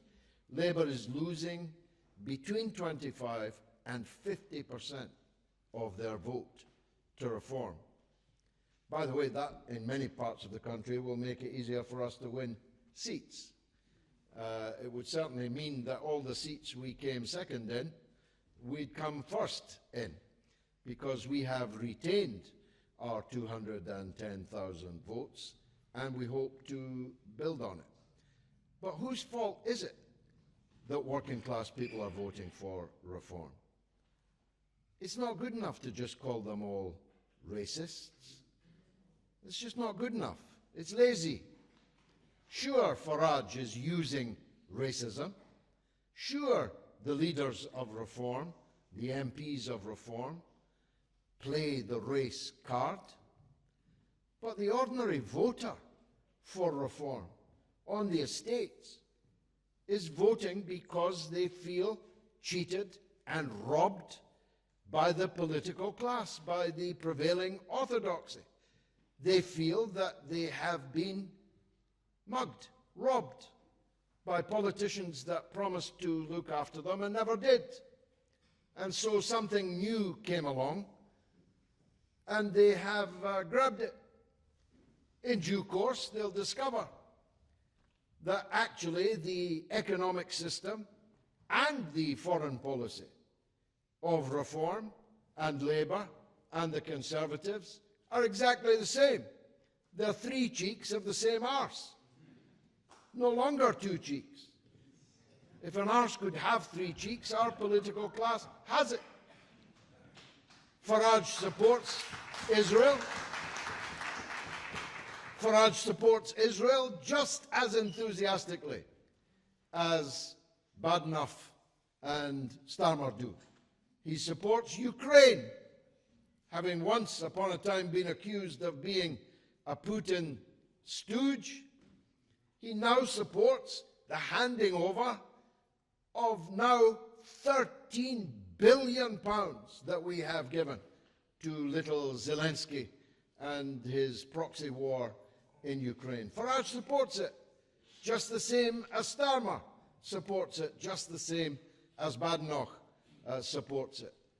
The neoliberal capitalist system, privatization, driving down workers' rights, this is something common to all three of these political forces. And we will, of course, be foremost in pointing it out. And we say to Britain's ethnic minorities, we will die in your defense.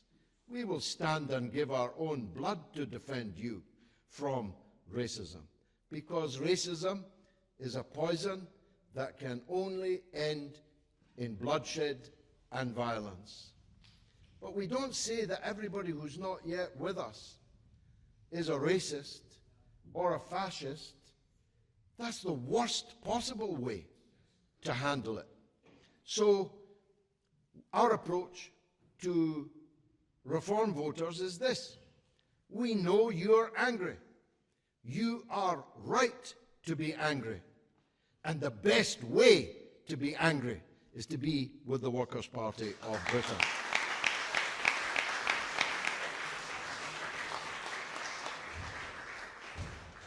And just to add to what George has said, I think we can be proactive in taking on reform and pointing out their duplicity, because they're led by a bunch of frauds.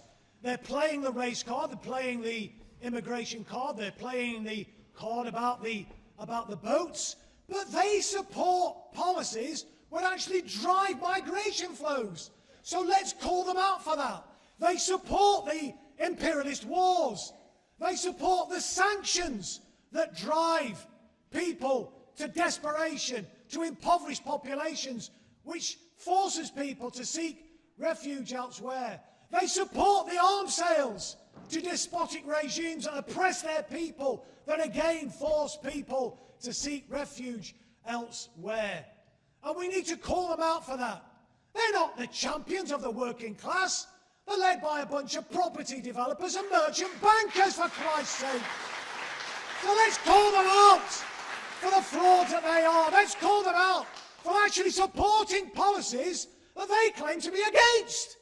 How are they going to stop the boats if they're supporting sanctions, arms sales and imperialist wars? How are they going to do it?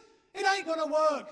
So let's call them out for that. Let me just conclude with a plug for a couple of comrades of ours who are Workers' Party members, Steve Hall and Simon Winlow. They've written an excellent book called The Death of the Left, which actually traces and plots, where the left has gone wrong. And it didn't, just start recently. It started at 40 or 50 years ago.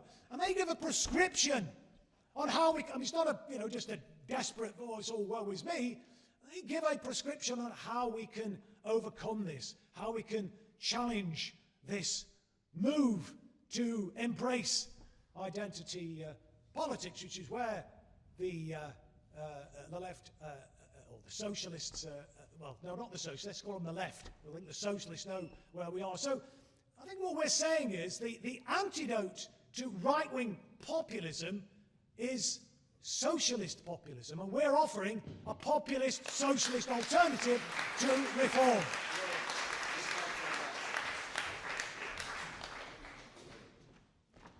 I got called out when somebody said Shanaz. I think, oh, I'm in trouble. One of the things I want to add to this is reform's been mentioned several times today. And I think the best thing that reform have done to the working class people is given them a real slap across the face and said, get out there. Because if you don't mobilize, this is what's going to happen within your own communities. When we had the local elections recently, and Paul sat there and other people are sat here, up and down the country, we had candidates. And I was in Rochdale and other towns, and I don't know what the word to use. I want to use a stronger word than disappointed. I was pissed off at our own people, our minorities, our working class people, because they couldn't even be bothered to come out and vote. They couldn't even, we knocked on the doors again and again and again, and the uncles and the aunties so-called, you know, the keyboard warriors. They made these promises. Yes, we're going to come out.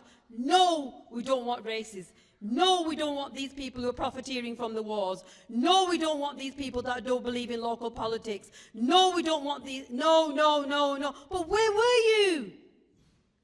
You know one thing that you guys need to do when you go back? And previously, because I was behaving and I actually read something that I put together, and I'm going to stop behaving. We actually need to say as it is. And being in order, I'm going to say it. We need to get out there, knock on the doors and drag them out and say, if you don't defend your communities, this is what's going to happen to you. We're not just going to have the war in Gaza. We're not just going to be struck down in Iran. It's happening now on our doorsteps. And one of the other things that I said last night when I was talking, why am I involved in politics? I'm a grandmother of 4 children. I'm doing it because I was born here. Generations will continue to live here.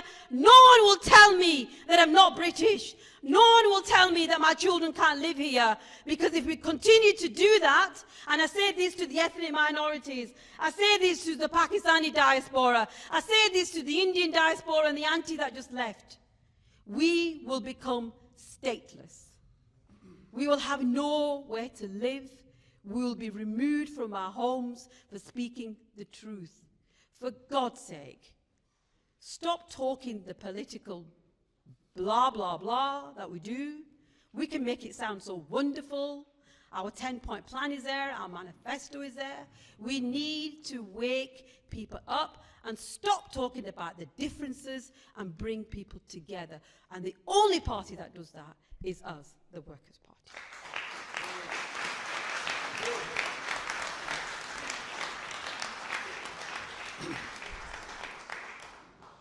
Good afternoon, everybody. I may sound less, just a couple of minutes, if I may. I think everybody's covered everything that we needed to talk about, but a couple of important things that I wanted to raise. We're here in London today, and the Workers' Party Britain has traditionally been seen as a Midland-centric party, with its offices in Rochdale, etc. But London, East London, West London is, as we all know, one of the most diverse cities in the world. Now, the Workers' Party of Britain is, of course, stands for the interests, it protects the interests, and it represents the interest of every working class Brit.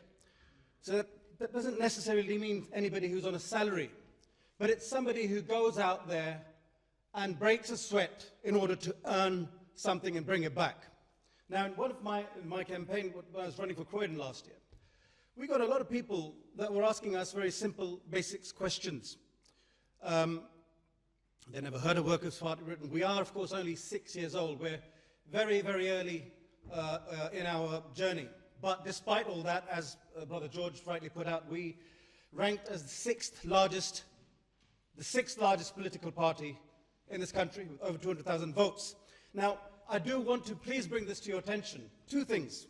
Firstly, we did all that despite the fact that our leader here, the great George Galloway, he's the chap who's probably one of the very few people that you'll ever see that has met the likes of Nelson Mandela, Mr. Yasser Arafat. You YouTube him, he's taken the Senate down like that. And I'm proud to call him my leader. And I'm proud to call him my mentor. But when we go out there, and when it comes to the council elections and hopefully the parliamentary elections, there's many ways in which we can contribute. It's not just standing up as a candidate. You can volunteer as a canvasser, as a teller at the polling stations, etc. But just imagine that despite the blanket ban, there was a TV debate for the leadership during last year where every single leader of every political party was invited. But when it came to Mr. George Galloway, they looked the other way because he would have taken them to the gallows. Forgive the pun.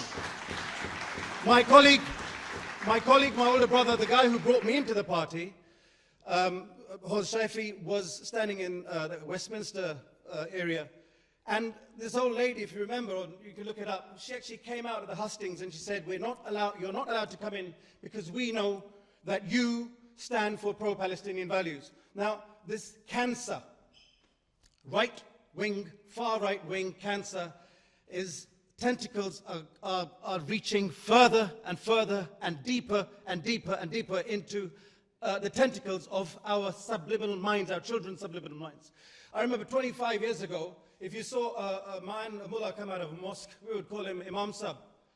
My nephews who are here today, they joke with me, oh, he's a terrorist, as a joke, but it's sat in the back of our minds.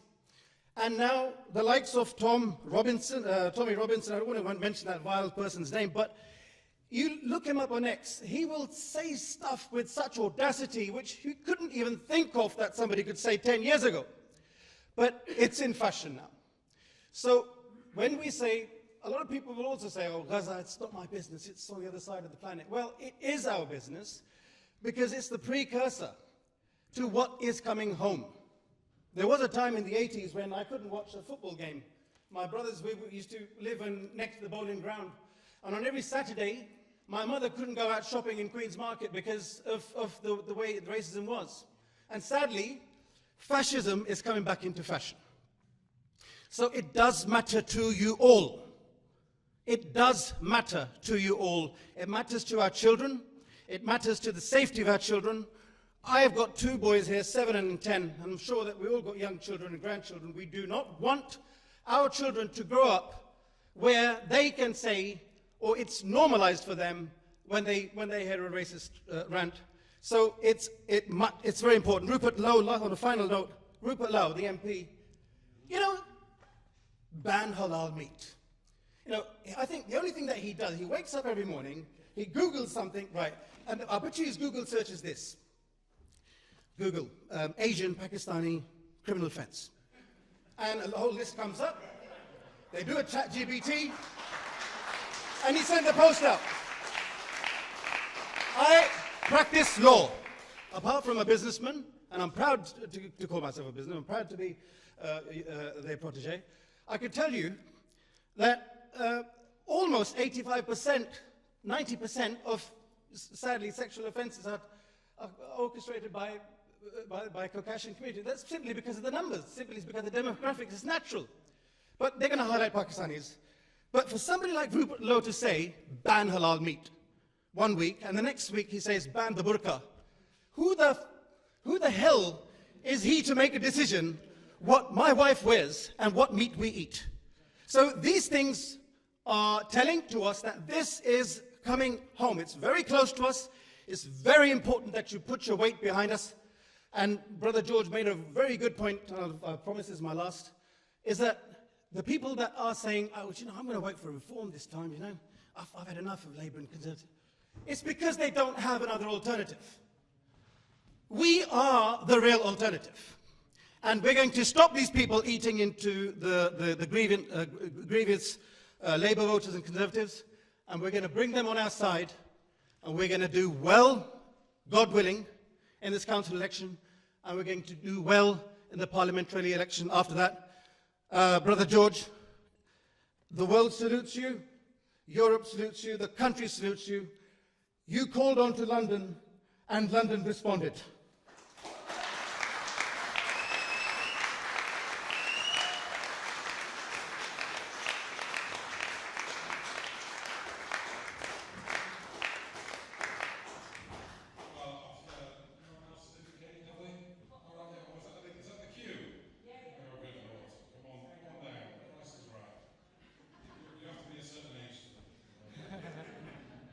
Yes, there's just one little thing I really wanted to say was that in my generation in particular, what I've noticed is a lot of people see all the problems in the world, and my generation are waking up to it, which is good, but a lot of them just seem to think that, there's no point fighting, that they're always going to win the top parties and that, and they just think, yeah, we're not going to bother voting. So my main question is, how do we get our message out to those people like me who have seen it?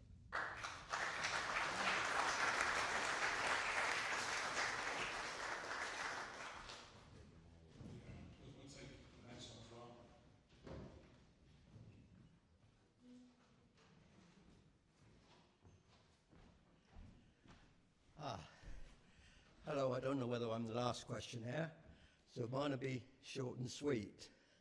Nothing like finishing on an optimistic note. When the Workers' Party get into government, will they be applying to join BRICS?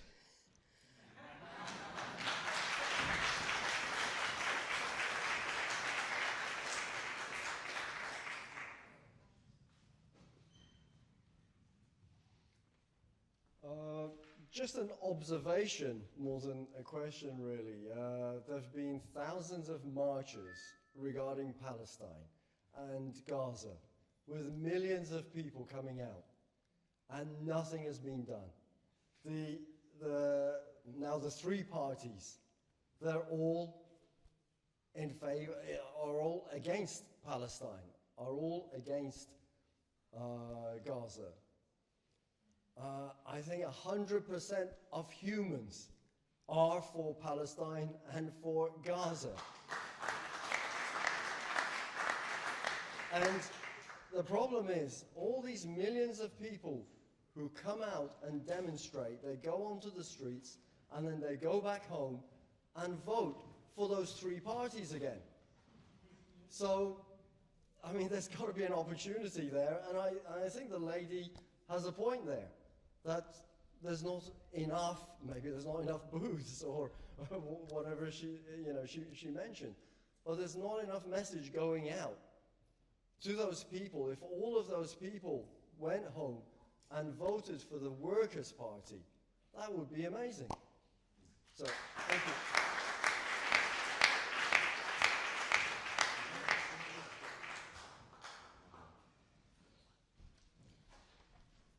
Hello, my name is Paul Borrell. I'm standing in Wales for the Senate elections next May.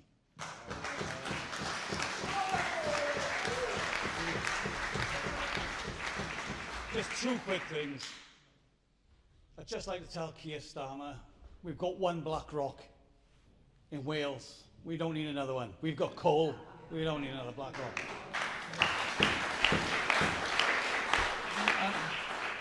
And for Mr. Tice, who said the other day on television that people on benefits should work for it. Well, if there's work, pay us for the work. Pay us for the work.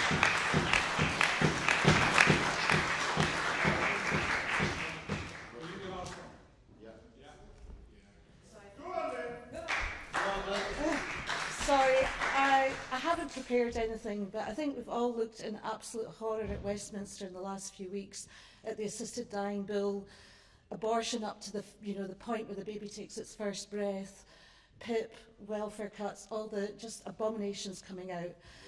And I was lucky enough, I worked for the United Nations in Switzerland for a couple of years. And one morning I sat down with my flatmate, and he was having his coffee, and this big wad of paper he opened up, this big pack. I said, well, what's this? He says, oh, it's my homework for the weekend. We've got a referendum. And they have a referendum about 4 times a year, and over the year they'll vote on about 15 different initiatives that have been passed as bills in the government. So how it works there is, if the government pass a bill and you don't like it, if you can get 50,000 people to sign a petition, it goes to a public referendum. And this is direct democracy. And when you think about what we've got in, just for context, there's just under 9 million people in Switzerland. And when you look at what we've got, where every 4 years we vote for a candidate to represent us, and then they do the switch and bait on us. You look at the 10 points that Labour put forward and how few of those they've adhered to. And in Switzerland they say politics is too important to leave to the politicians. And I think we need to look not just at getting more representation of working class people. There's 7% of MPs are working class. We don't stand a chance. We really don't stand a chance of changing the system. But if we could go on a platform that says we're giving the voice back to you, I think it could change things. Maybe not exactly the same way as the Swiss do it, but I think we've got an opportunity there to say, you need to be involved daily, weekly, monthly. You need to watch what's happening, and you need to stop these people destroying our society. So, Switzerland's got it's the #1 country in the world for democratic participation.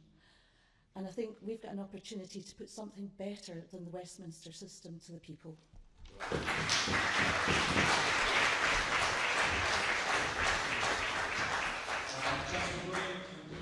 legislative. I'm going to get George to kind of cover those 3 or 4 points in a second. Before I do, because we won't have a chance later, there will be a social later on. I'll give out the venue once we've stopped recording. I think it would be a sensible idea. So once George has finished, just give me a second and there'll be a social venue down the road shortly. But our leader, George Galloway,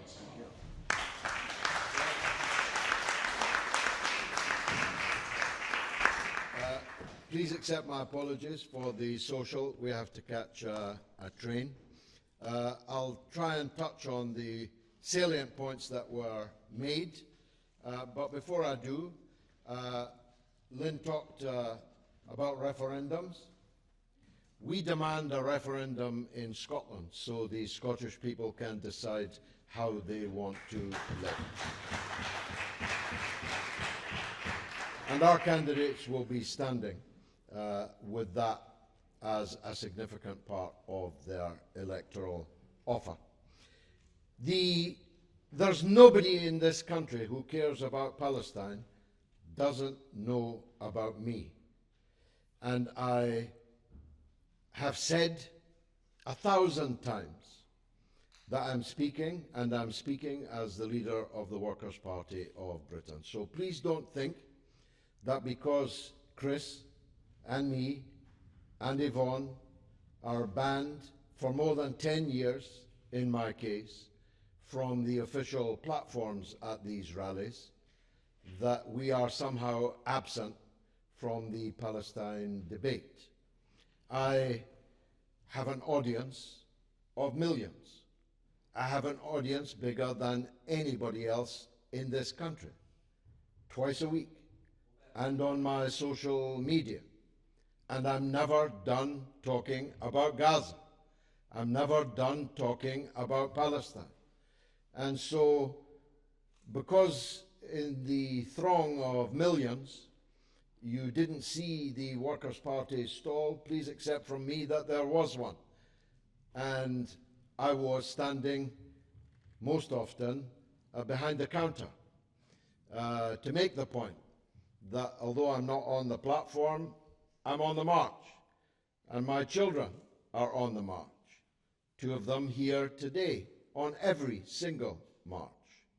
So don't think that because you didn't see our stall, you didn't see our leaders on the platform, that we have in any way been negligent of this question. Indeed, you may recall, I hope that history will recall, my words when I won the Rochdale by-election, Keir Starmer, this is for Gaza. I said it loud and clear. Now, Palestine and Gaza is an issue that mobilizes millions.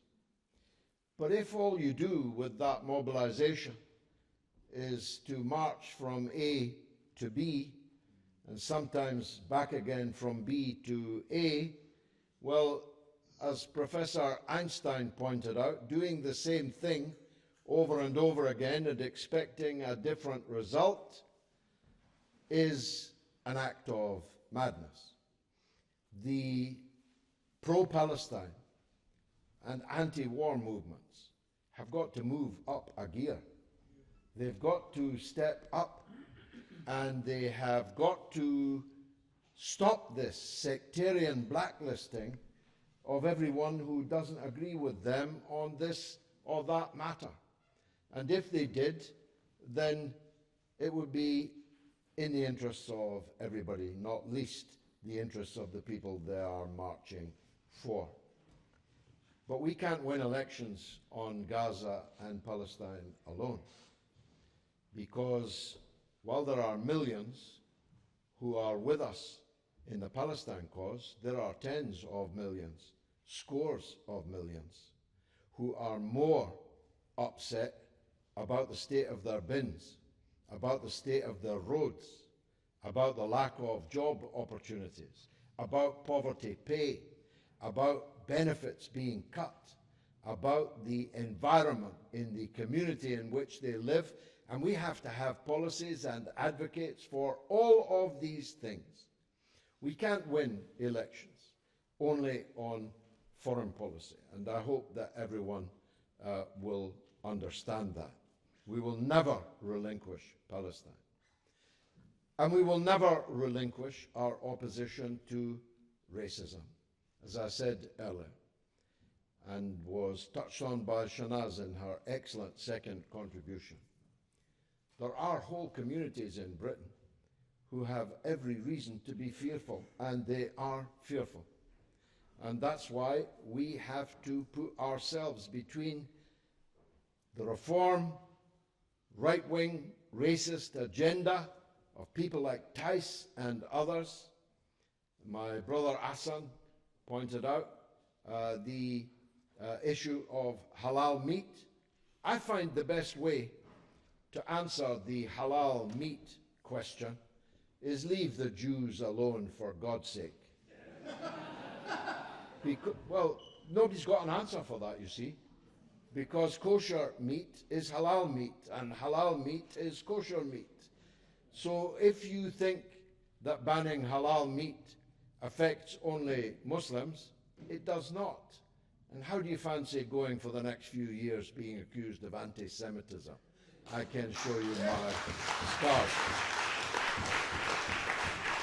But we are the defenders of Britain's minority ethnic communities, and I think that they know that. I have represented more people of colour in the British Parliament than any person in history. In Glasgow, in East London, in Bradford and in Rochdale. And we have mass support at the ballot box amongst these people, but we need to have more of it. We need to persuade them that it is worth voting. And funnily enough, the rise of reform is likely to persuade them more than anything we could say or do to value the vote.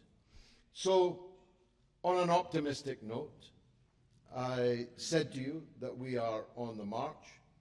We'll go on the march whether you come with us or not, but our march will be very much more impressive and effective if the maximum number of people in Britain join it. Join us now.